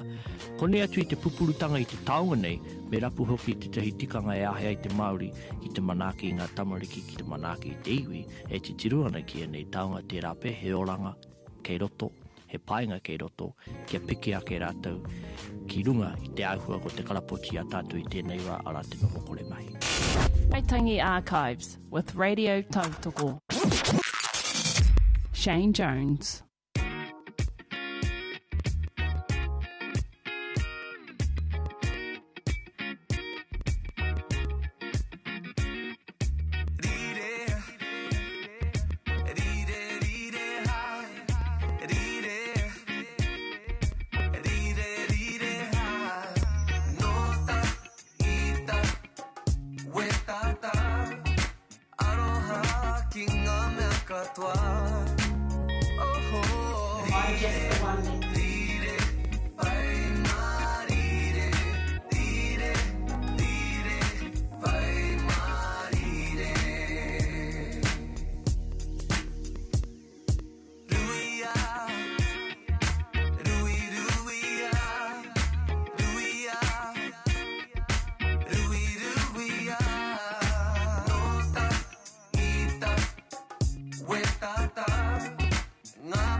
Penga pai maunga o te motu kei ngā ihi kei ngā wihi. Tēnā koutou katoa, Scotty Morrison tēnei me ngā tai pito pito kōrero I tēnei haora. Nā ngā ringa mā koha koha o wātea o tira nā te pūtea taunaki a te māngai pāho. E whai ake nei e tiwi kāha a pēni hēnare I nai anei. Whai muri hoi tāna whakatau I kō tata ake nei ke heke iho I ona tūranga katoa I te ao tō rangapū. Ana, ko te pōhiri a ngā puhi ki te kuini Māori ki a ngā waihono I te pō ina nahi me ngā ha kinekina e whai ake nei. Te kaumārua tau ia I roto I te ao tō rangapū, engari kātahi anō ka puta te whakatau ia pēni hēnare o reipa kei te wehe atu ia I taua ao. No te taurua mano te kaumāwhā, ka pōtihia a hēnare hei māngai tō rangapū mo tāmaki makaurau, ko Rangi McLean o te pāti Māori I te whakataetai atu ki aia. Mai rāno I taua wā, kua kawe ia I ngā tūranga minita maha, I raro I te kāwanatanga o reipa, ara ia Jacinda Ardern, rawa ko Chris Hipkins e kai arahi ana. Pēnei te minita o whānau ora, minita I ngā take taiohi, minita I ngā take wawao me te minita I ngā take tāpoi. No te taurua mano rua te kau mā toru, ka hinga ia I roto I te whakataetai mo te tūru o tāmaki makaurau, ara ia tokutai mo ana Tash Kemp. No te taurua mano rua te kau mā rima, kāori ia I angi tū, I roto I tana whai anō I te tūru o tāmaki, ara I riroke taua tūru I te kai whakapāho tau tohitora ia orini kaipara. Anei, a pēni hēnare. Ana ka whakaaro ake ahau, ka hau ki roto I ngā tau kei mua iau. Nō reira koe nā tāku e whakatau ana I te rāne, me tāku e mea tu ana ki a tātou, e hoa kō tau taku wairua. Me te aha he nui tonu ngā kōhimu e re ana I te aka kūmara, he mea panapea koe, he mea whiurānei koe e tahi o wāuna anō hoa. E te tikara nei wera whakapai. Ka hore. Nā te mea kua kōrero atua hau mo te āhuatanga o ngā kōwhiringa pōti kua pahuri ake nei. Nā me te roa o taku noho ki roto I taua wharera. E hia nei ngā tae maka tūau ki runga I te marae o Waitangi me te kiake. Ka pū te ruha ka hao te rangatahi. I wairua pai I Mauri tau, te pōhiri a ngā puhi nui tonu o tira a te tai tokerau whānui tonu. Ki te kuini Māori, ki te ariki nui, ki kuini ngā waihono I te pō ina nahi. I whakaiake atu te tokomaha o Waikato I tōna taha. I reira a hone haruira e mā taki ana ko ia te māngai mo te tai tokerau ki te tekau mārua. Pai o te pōhiri e mea na te tai o te haukainga he paukoi. Te karanga atu ki a ngā waihono I te pō ki a haere mai ki Waitangi me ngā kōrero whakahono I aia ki te taitokerau ki ngā wāhi katoa o te kāinga nei. Wairua pai. Me ngā tino hihia a tēnā o te taitokerau ki a hoki mai. Te taitoko I ngā kaupapa kei roto I tērā pito kei roto I tērā hapu. Me te tuano hoki o tētai o ngā kai kōrero no roto o Tainui. Me te mea mai, I tai ātina na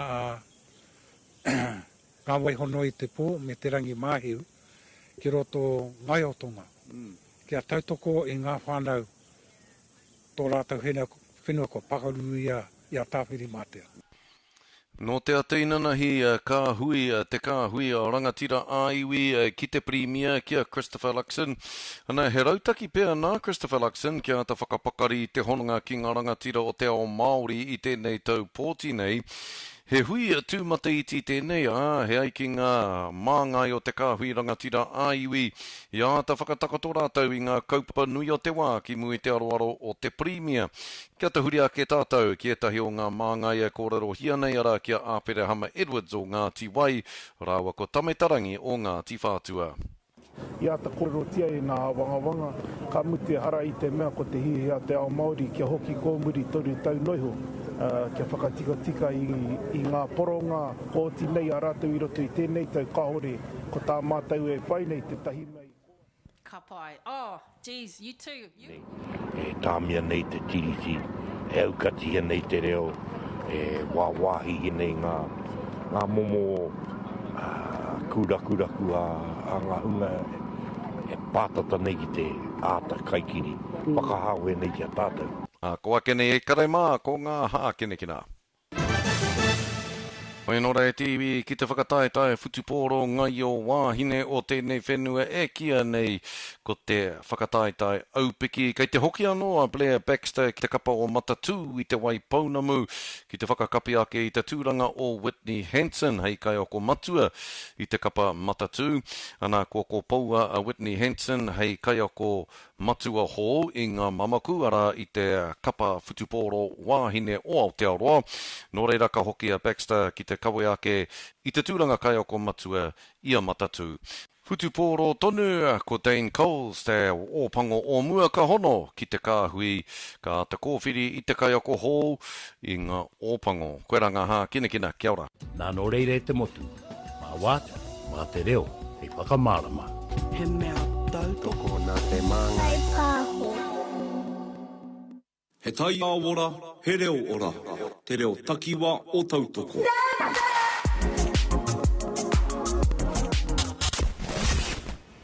Kupu hau. Mā nunu. Yes, and let us not mistake it for the wonderful place there in Hokianga where Te Tiriti o Waitangi was signed on the 12th of February 1840. No, this one is Mā nunu. Now, it's a modifier and it's strictly speaking used only of the tide before it begins to ebb. Mēnei ko tōna whakamauri. I te marama o Pēpuere 1885, ka whakapuaki i aia i ana mahara ki te minita mo ngā take Māori, kia paranihi. Hea wangawanga nōna mo ngā tikanga hiika a te Māori. Ka kia tu ia, he māra nōku o raro atu i te tai Mā nunu, mai rāno tōku mana ki reira. Ko tāu ko tā te Pākehā e ki ana nā te kuini kē. He takahi tēnā i ngā ritenga Māori o Nehera. Mā nunu. Now, in February 1885, at a meeting with John Minister of Native Affairs at the time, he expressed his concern about the Māori fishing rights when he said, I look upon the land below high water mark as being part of my own garden. My mana over these places has never been taken away. But now, in consequence of the word of the Europeans, that all the land below high water mark belongs to the Queen, people have trampled upon our ancient customs. Mā nunu. Te wā o te reo, your flavour. Kia ora, my name is Rukuwai Allen and you're listening to Radio Tautoko.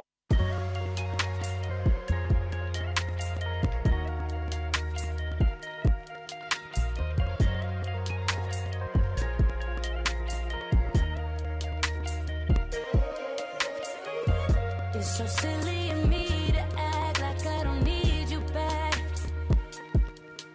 When all I can think about is that since I've seen you last. I know I didn't have to walk away. All I had to do was ask for space. I'm telling you be on your way. When I told you to fall back, so can you come pick up your clothes? I had them folded.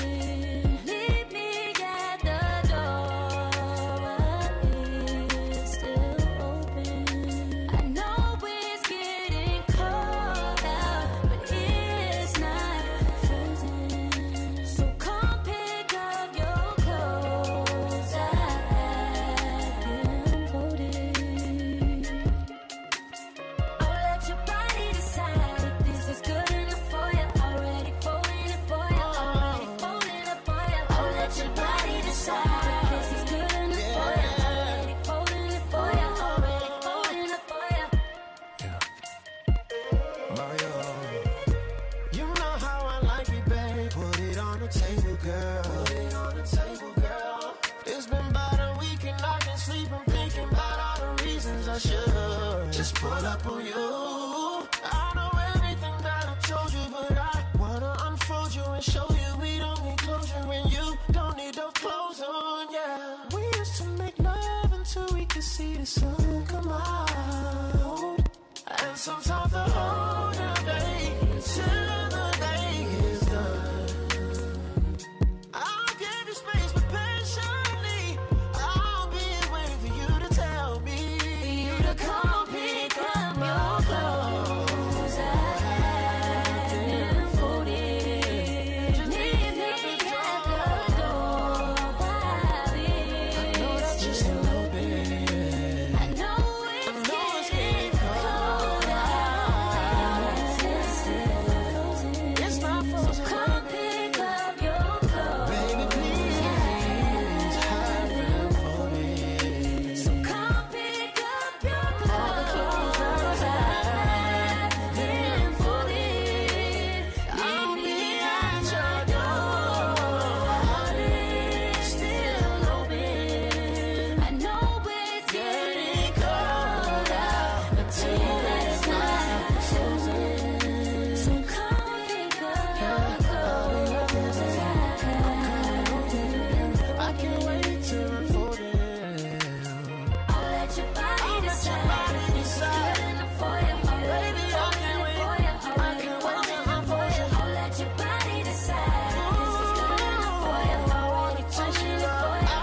pua nei piri tata mai kia pono mai ko te kitea e hika wera nau Oi apu koe ko te rangona e mana ko taku ko au te ramau Oi apu koe ko te rangona e mana ko taku ko au te ramau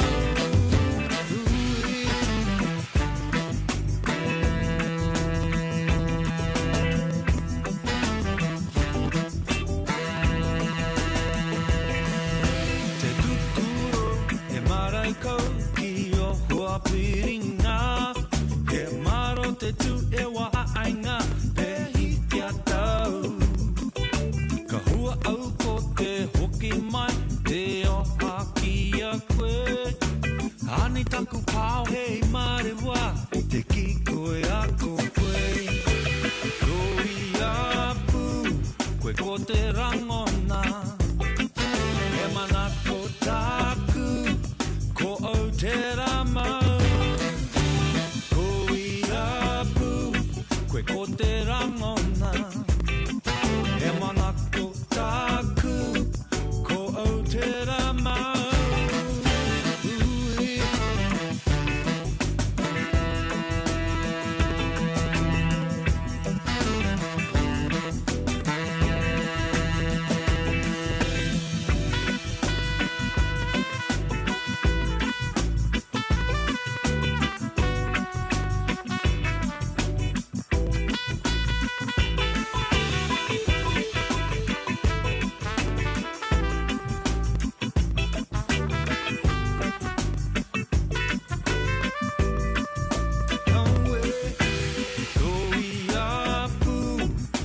te rangona e mana ko taku ko au te ramau Koi apu koe ko te rangona e mana ko taku ko au te ramau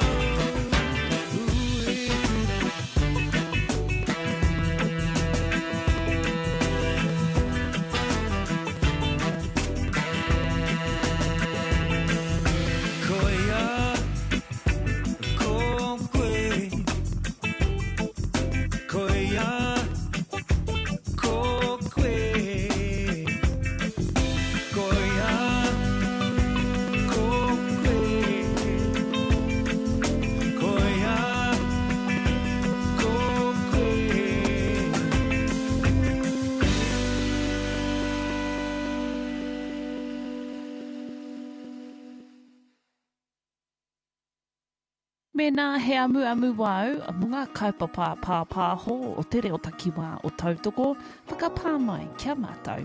I roto i tō reta, whakamārama mai i tō amu, te rā me te wā i whatingia e mātou, i ngā ture pāpāho. Ki te noho tārewa tonu tō amu, tēnā tuku imera atu ki te mana whanonga kaipāho, marunga i tēnei imera complaints@bsa.govt.nz. E mihi atu kia kaitai katoa e whakarara mai atu ki te reo takiwā o Tautoko FM. Crazy, going crazy, but can you blame me? You got me crazy. Walking, got Saint Laurents and diamonds down my sleeve. And no matter where I go, people give that love for free. Yeah, I don't got to break a sweat, I do this in my sleep. Yeah, if I'm a mansion girl, only your name on the tee. Oh, don't get me wrong, no, it's alright. Right now I'm in a spell of you. All that I want is the stars in your eyes. This is what you do. Got me making money, honey. All because of you. Yeah, yes it's true. When you're dancing on me.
Tautoko FM, te puawaitanga o te reo Māori.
He tino taonga te reo rangatira.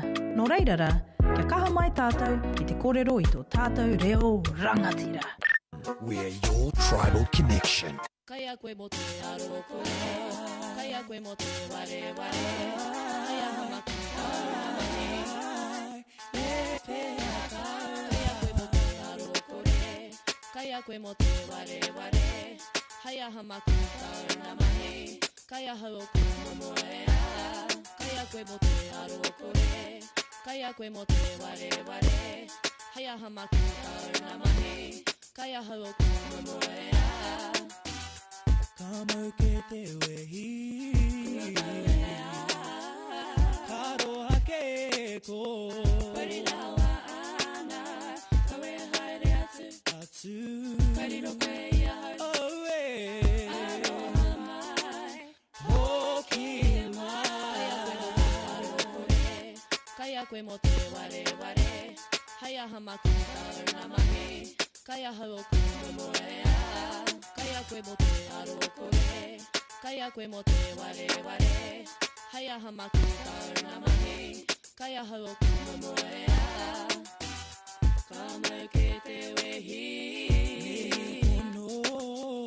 karo hakeko, okai kana, kawai haere atu, kairo kwe ya,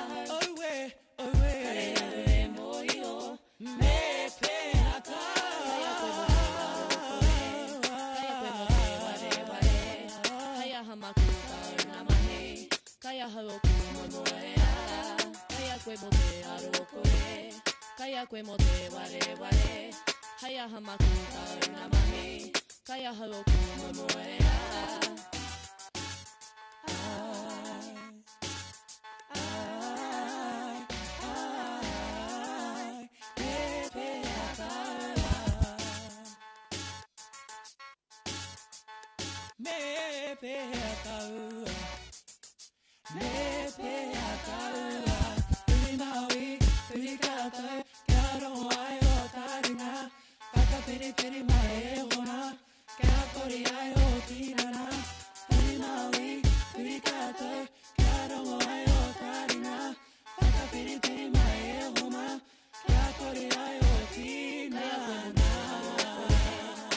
Kwe mote ware ware, haya hamakuta namahe, kaya halo kumomoea, kaya kwe mote aro kore, kaya kwe mote ware ware, haya hamakuta namahe, kaya halo kumomoea.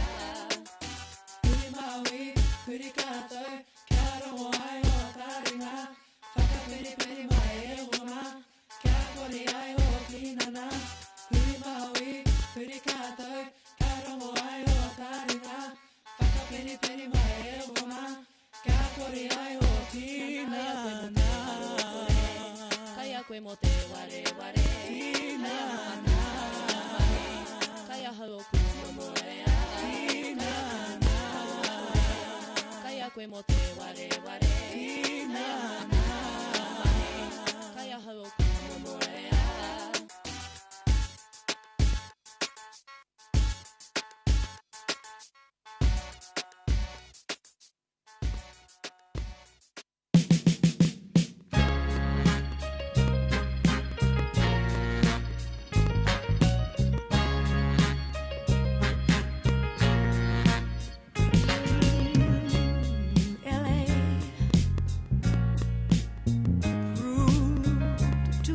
For the man, too much for the man, he couldn't make it. So he's leaving the life he's come to know. Ooh. He said he's going back to find, ooh, what's left of his world, the world he left behind. Not so long ago, he's leaving on that midnight train to Georgia. Leaving on the midnight train. Yeah, said he's going back to a simpler place and time. Takes that ride. Oh yes, he is. Right by his side.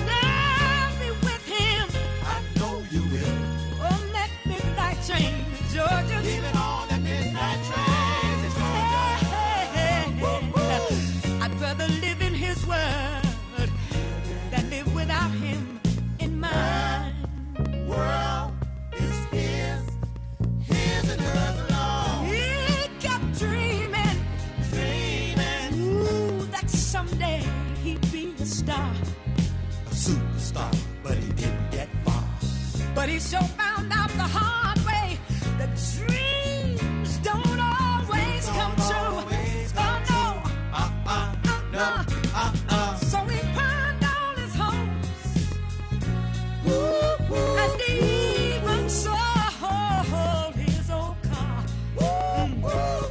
for a one-way ticket back to the life he once knew.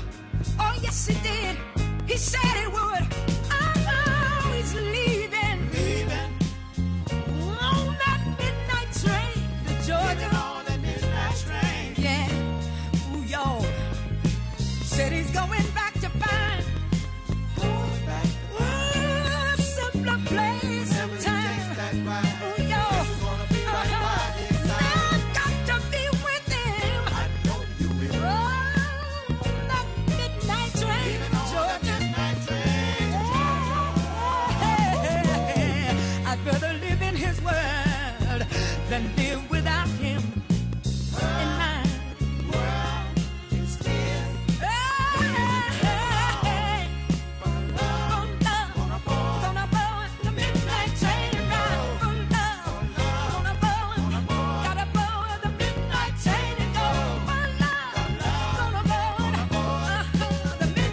te kōrero. Tautoko FM. Nā whakatauki e hoa mā. I nā te ora o te tangata. Ko tēnei whakatauki ka tukuna atu ki ngā ringa wera o tētahi hui.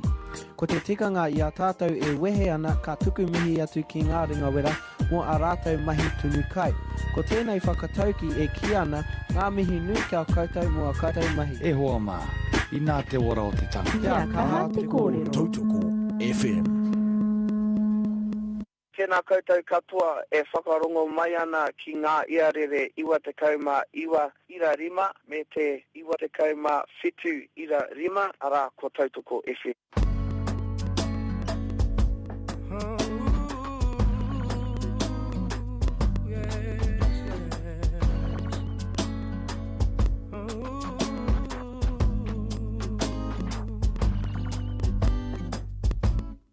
My mind keep searching for a reason why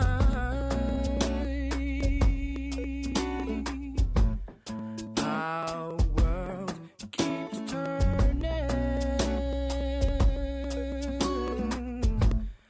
Needlessly, we die.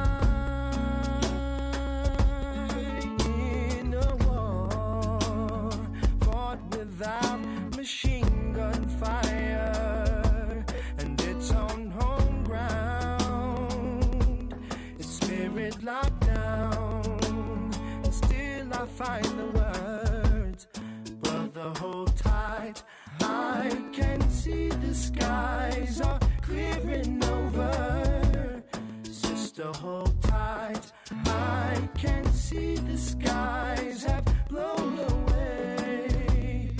Mama, hold tight, I can see the skies are clearing over. Papa, hold tight, if we do, then we will be okay.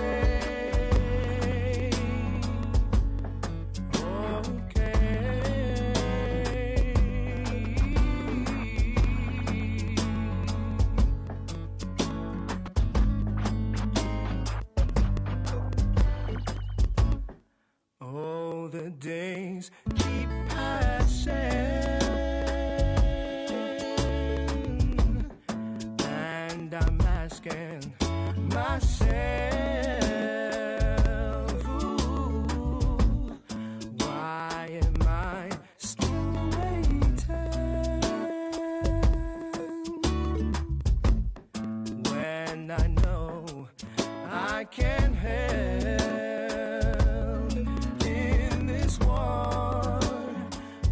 Without machine gun fire and its own home ground, spirit locked down, still we must say, brother hold tight, I can see the skies are clearing over, sister hold tight, I can see the skies have blown away.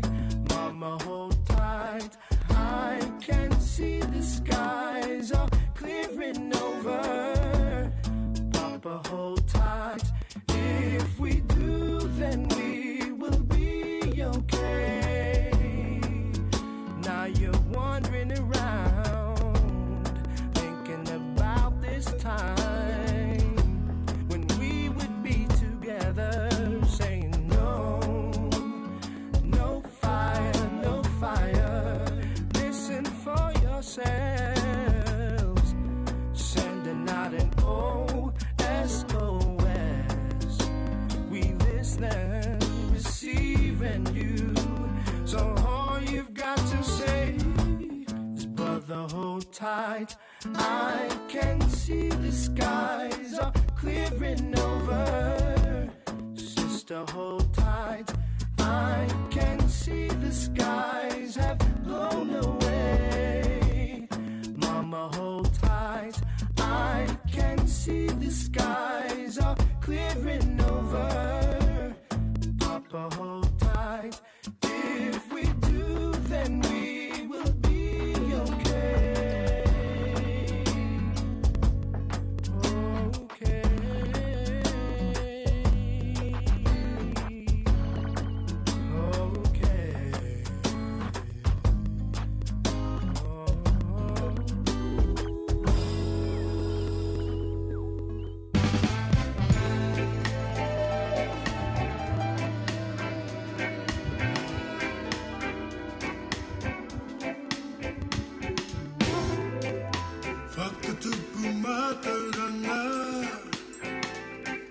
Kia koe te hine ngaro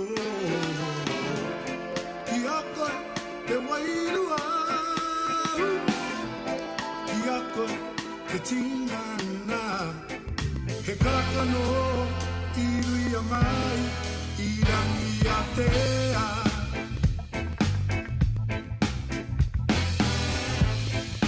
Whakatupu mātauranga Kia koe te hine ngaro Kia koe te wairua Kia koe te tinana He kakano I ruia mai I rangi a tea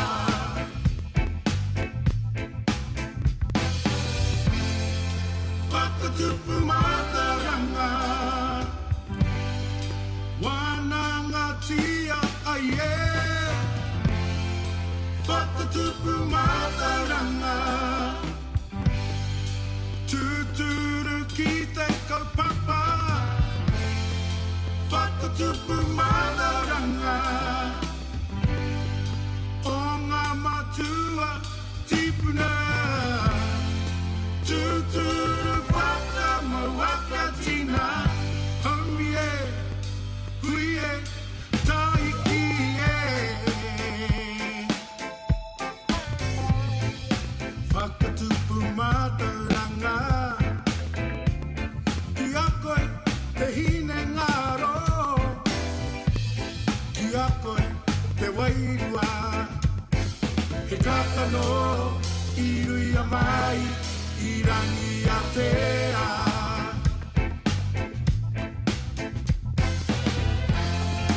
Whakatupu mātauranga Wānanga tia aie Whakatupu mātauranga Tūturu ki te kaupapa Whakatupu mātauranga O ngā matua tipuna Tūturu whakamawakatina Haumie, huie, taiki e Rangatiratanga, wairuatanga Rangatira, wairua Ukengatanga, ukaipotanga Ukenga, ukaipotanga Kotahitanga, whanangatanga Manakitanga, kaikiakitanga Te reo, whakapapa Whakatupu mātauranga Wānanga tia aie Whakatupu mātauranga Tūturu ki te kaupapa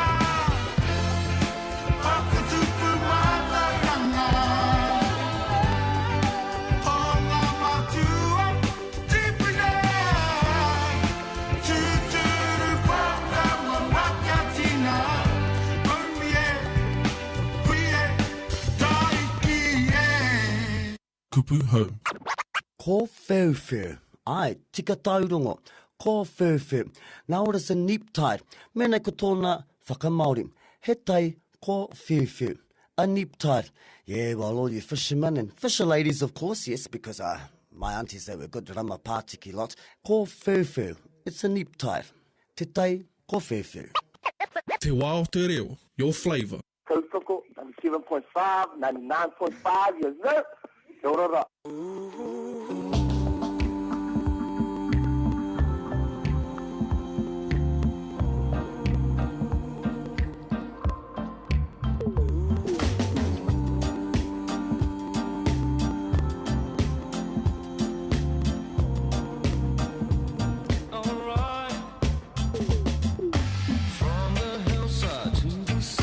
Let your love wash over me.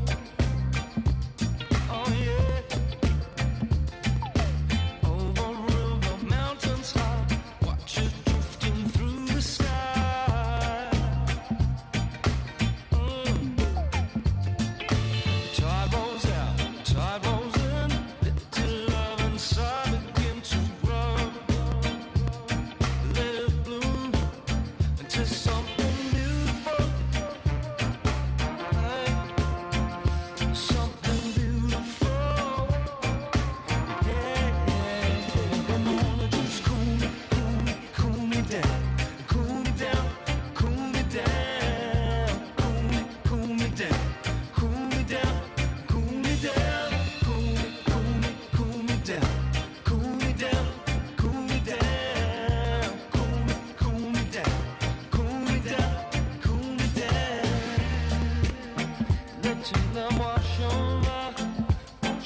Sometimes I lay under the moon and think, oh, I'm breathing. Then I pray, don't take me soon, 'cause I am here for a reason. Sometimes in my tears I drown, but I never let it get me down. So when negativity surrounds, well, I know someday it'll come. Expect it to all my life I've been waiting for, I've been praying for the people to say that we don't want to fight no more.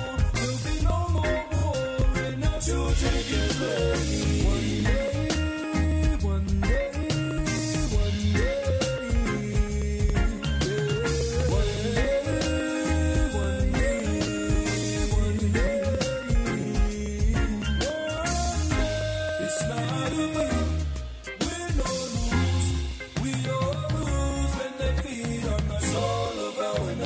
Blood-drenched pavement, keep on going, though the waters may rage.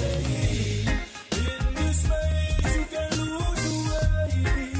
You might drive you crazy, but don't let it phase you, no way. Sometimes in my tears I drown, but I never let it get me down. So when negativity surrounds, well, I know someday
Rota, ngā Wikitoria, Mākia.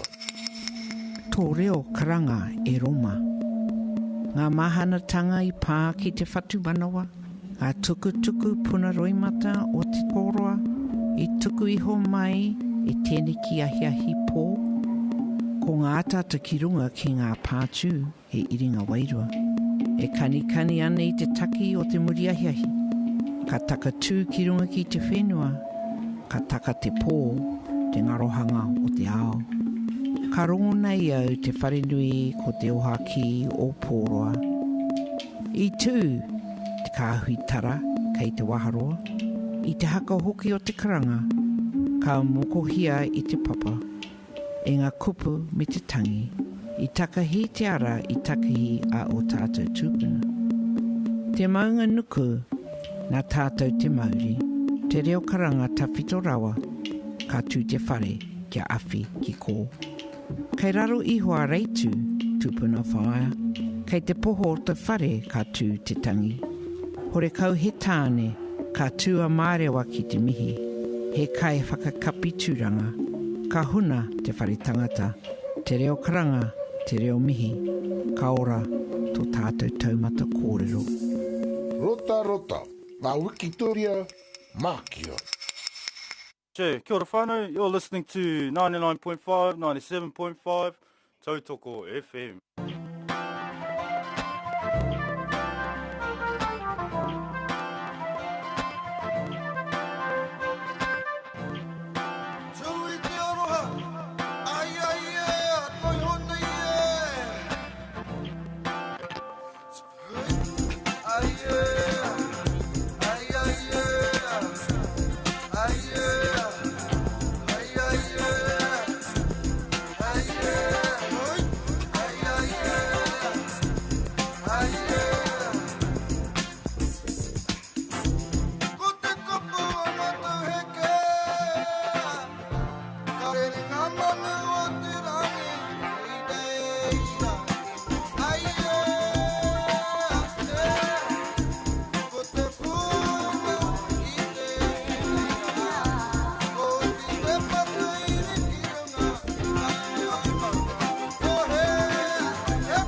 Kiss me, but don't know how to use that mouth when we're talking. Hold me, but I've never felt so far from you when I'm in your arms. But I'm just a girl, I need attention. I'll take that over intention. You're just a boy, you need affection. So we only love when we're skin deep. You only kiss me to keep me below the surface. We're failing.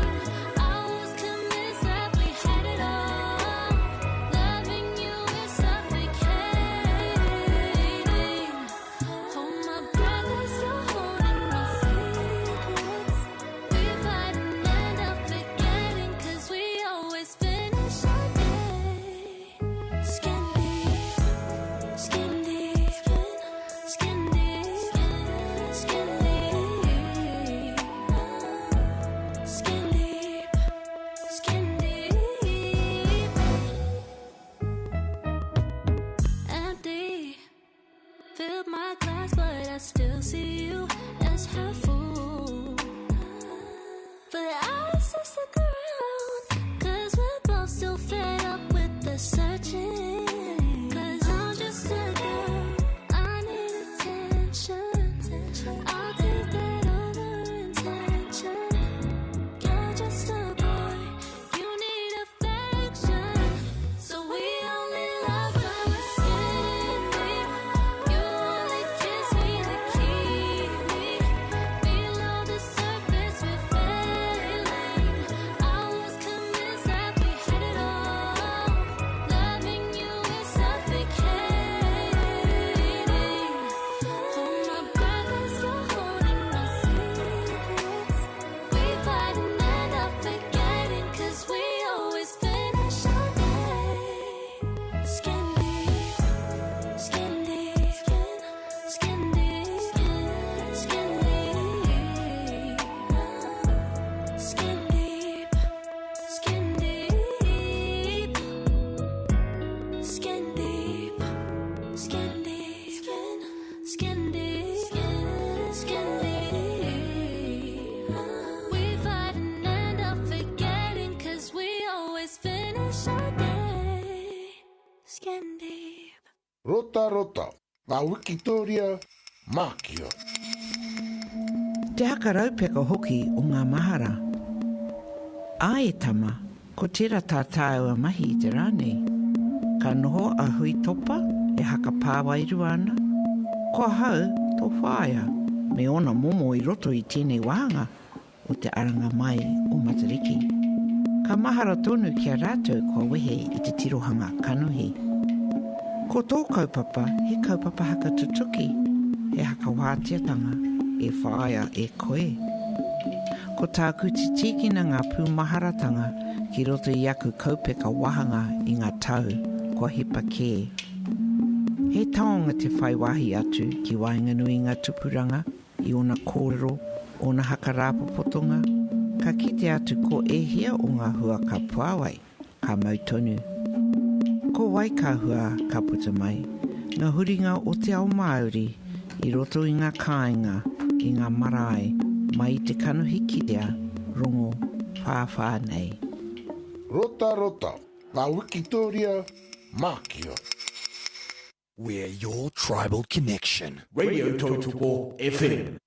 Te muri ora te timatanga o tō tātou oranga. He mea nui mo tō tātou au katoa. Kia tupu ake ai te e aroha. Te muri ora te timatanga o te hunga tangata.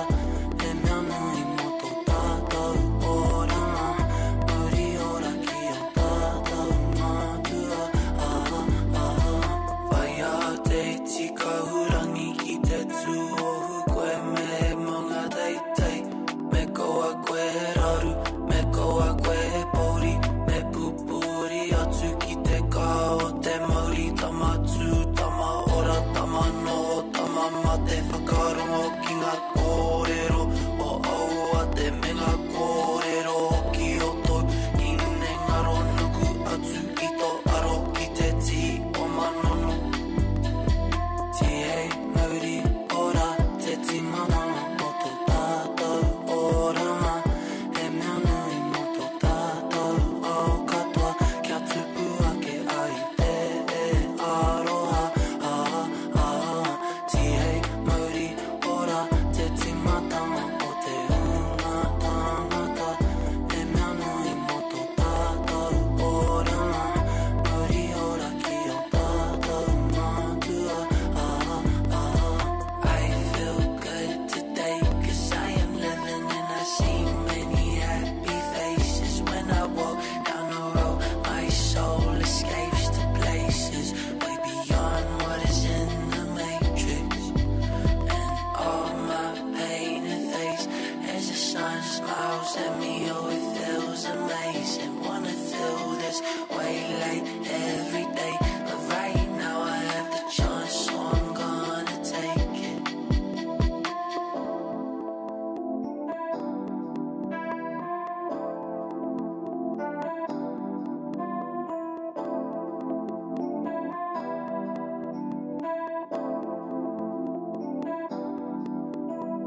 Te hei mauri ora te timatanga o tō tātou oranga.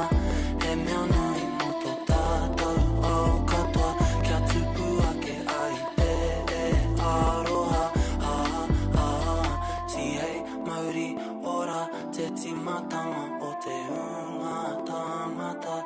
He mea nui mo tō tātou oranga. Mauri ora ki o tātou mātua.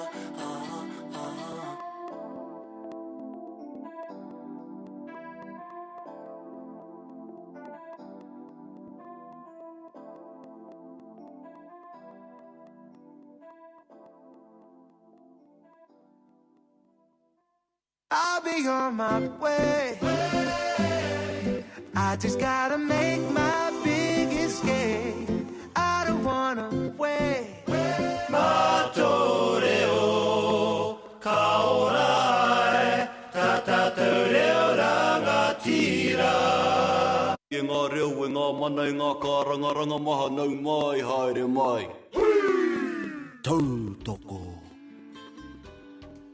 E whakaaro nui tonu ana ki te wāhi ngaro, te puna o te ora, te waiwatanga, whai āhua mo te ao kiko kiko, whai oranga anō mō ngā mea katoa, mō ngā whakatupuranga katoa.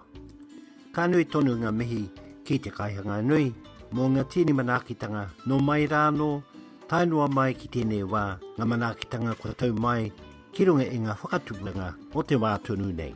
Ka huri atu ngā mihi ki a rātou kua whiturangi tia, huri kau atu anua kia kouta katoa e ngā reo, e ngā mana, e ngā tini whanau ngā karanga maha huri noa, kua hau tēnei ko hōri hapi mana, te kai tuku pānui o te reo takiwa o tautoko, mihi atu nei, whai atu nei, wa tātou pānui o te wā. Ko te kaupapa nui tonu kei mua tonu i a tātou, ko ngā āhutanga whakanui tonu i te tiriti o Waitangi. Kei runga tonu ngā kai hikoi i te huarahi, I hikoi ana te hikoi mana mokopuna.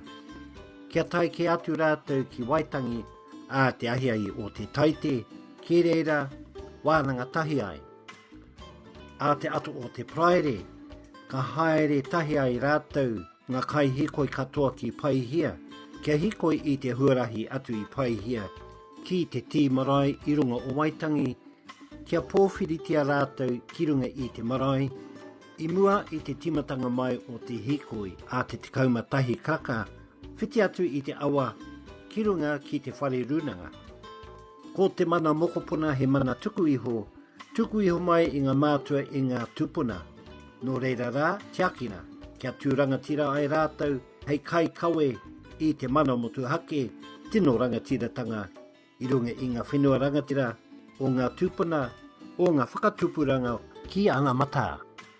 Ka pātere atu ngā kōrero i roto o te Maranga Mai Forum Tent, i runga i te tī marae a te taite, te tuarima, ka whakapata kōrero rautaki, kia whakatūria he ohanga Māori, hei paenga, hei oranga tonutanga o ngā whānau mō ngā hapu.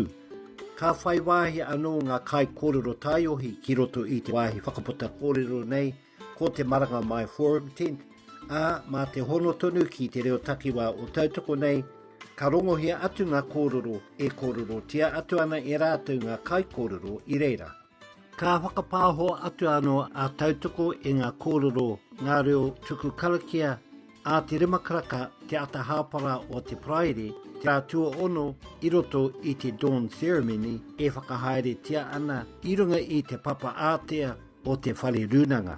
Koia rā anō ko ngā reo pāho a Peter Lucas Jones, Blake Ihimaira rātou ko John Campbell, me wetahi atu kai tuku kōrero, tuku waiata Noki.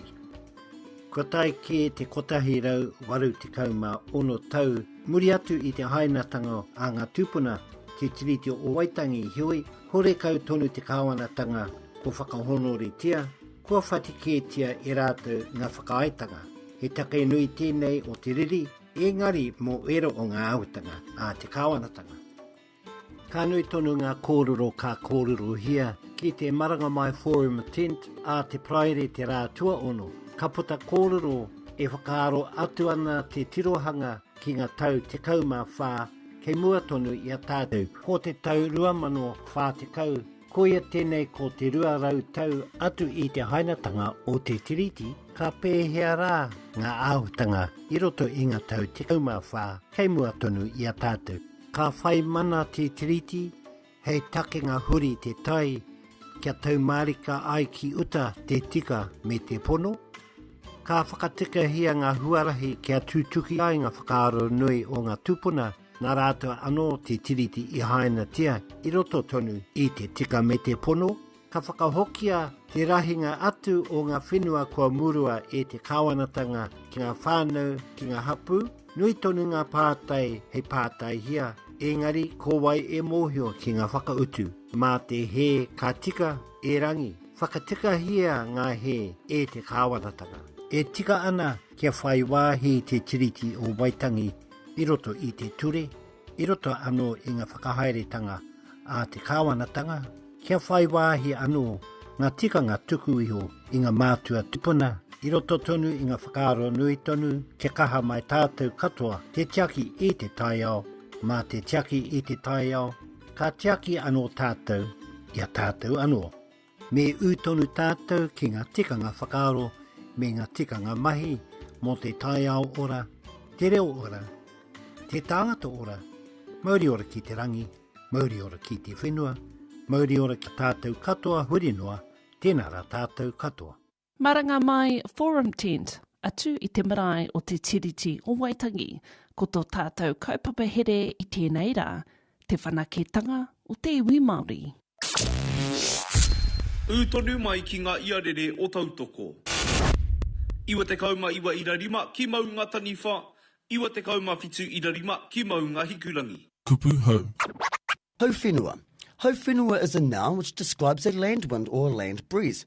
Pupuhi mai ai te hau whenua i te tua whenua, ara mai I uta ki tai. The land breeze blows from inland, that is, from the land to the sea. Hau whenua.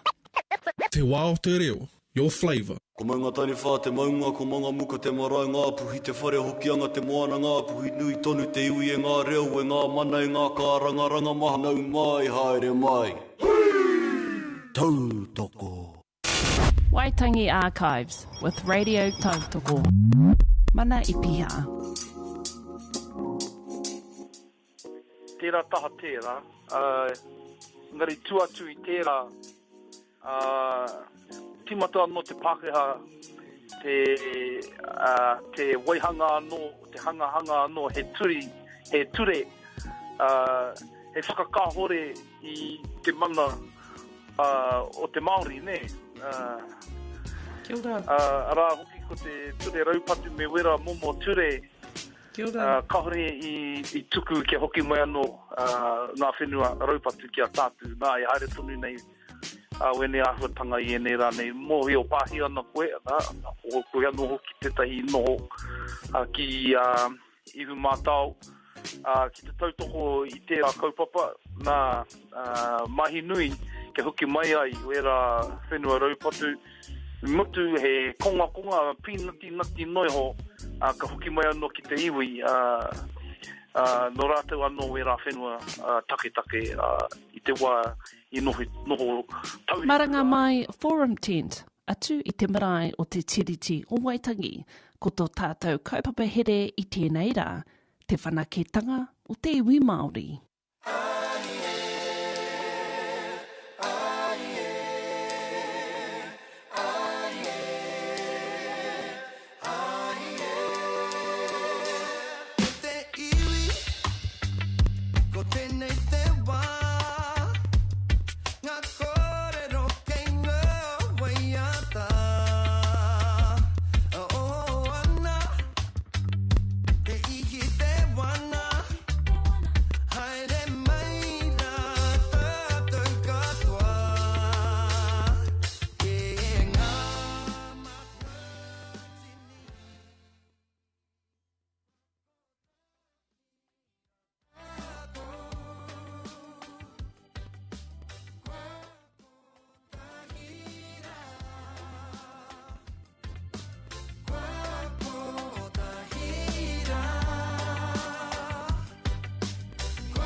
You know what, whānau? Koro always told me a story. We've got land, moko, as far as the eyes can see. You gotta go and check it out one day. Anyway, so on the bones of our asses, we had no money, but we wanted a house. But Koro said we got land as far as the eyes can see. So apparently, woohoo, we're in whānau. So we went down to their journey. We went on to the marae, just like here I am now. The aunties, the uncles were all there. And then I got up bravely. I did my whai kōrero. I said that, Auntie, can I please have a little blade of grass in the corner? I promise the cousins and the whāngai and no one else will move in, it's just me. And I won't have heaps of kids, it'll just be me. Please, Auntie. And you know what they said? They looked at me, they folded their arms, they gave me the tainui waka death stare, and I wasn't going nowhere. And that day was a failure. I felt like I was betrayed. Mud was thrown at my face. I thought the whānau were here to support me, but they all were not supportive. So anyway, whānau, I went home with the towel between my legs, dream, gone to Te Kore. And then one day, you know what I did? I picked up my balls, I went back to the marae for a second hui, and I did it again. But this time, whānau, when they were standing there with their tainui death stare, looking at me like I was going to steal all the land, this is what I said to them. I tried to throw them off because I got so tired of being rejected. I said, no, Auntie, you know what? We need housing sovereignty, we need food sovereignty, we need power sovereignty, data sovereignty, using all the Māori land, as much, all of it, all the marae land, we'll take it all, we'll do it all together, we'll develop all the blocks, and then everybody can go home, and then no one will fight. Thinking I was going to get rejected again and get told to go home. The Tainui death stare was gone. They could see the vision. And then they said, boy, that was the best kōrero I ever heard. That's what we need. Everything's too expensive. We've got all this land. Forestry's giving us no money. We've been leasing that land out to the Pākehā farmers for how long? The trustees are there. They haven't really done much. So, boy, I think what you're on is onto something. So anyway, whānau, from that kōrero there, I knew. I think I've cracked the secret. I think all I need to do now is go to all the maraes and say the same kōrero on repeat, and we'll see how we go. Anyway, so I've been going to heaps of maraes, Taupo, Kāwhia, Whangarei, all over the motu. Same thing, same question. How many hectares of land do you have? Oh, what? You've got over 1,000 hectares. What is it doing? It's covered in gorse. What are your mokos going to do when they need a house and they can't afford one? There you go. It comes back to the same kōrero whānau. We need to get all this land that we've got together and build housing, power, food, data sovereignty, health sovereignty using all the whenua Māori. Don't ask to start and just make a start and go. Because by doing that, then no matter who gets in government, whether it's the right wing or the left wing, we're on a kaupapa, we're on a buzz and we're moving forward. And rather than throwing sticks from the outside in, we're in the inside doing it. And then nobody can stop you. The only people that have ever stopped us may will be your own whānau. But that's okay. It's all about collective healing, because when you go home and you start building papakainga, it's a healing process. For you, your whānau, and for your mokopuna. So every single time, every day, I will say the same kōrero, the same kōrero. I'll be saying the same kōrero on repeat like it's a mōteatea. We need to use and utilise all the whenua Māori that we have within all the maraes, simultaneously start developing, doing what we can and creating a circular economy that upbeats each other rather than working in competition to try and wipe each other out. Does that sound good? Does that tino rika ki te taringa? Does that sound good? Tino rika? Tino rika? Yeah. And so from now on, from here on, wherever I get a microphone, wherever I can speak, where I can get some taringas and some eyeballs to look at the kaupapa and the mission that we're on, sweet as. Moving forward to today, three years of doing that same kōrero on all these maraes just so I can go home. We're nearly there, whānau. We've signed up hapus, we've signed up a few iwi that are interested. I've got over 150 land blocks signed up, ready to go. Dollar-wise, over $500 million in development, sitting there, waiting to go. So in saying that, what we've done is we've calculated all the numbers on these Māori land blocks. If we were to develop only 10% of that, the GDP of this country increases by at least 2 or 3%. Just on 10% of our whenua Māori.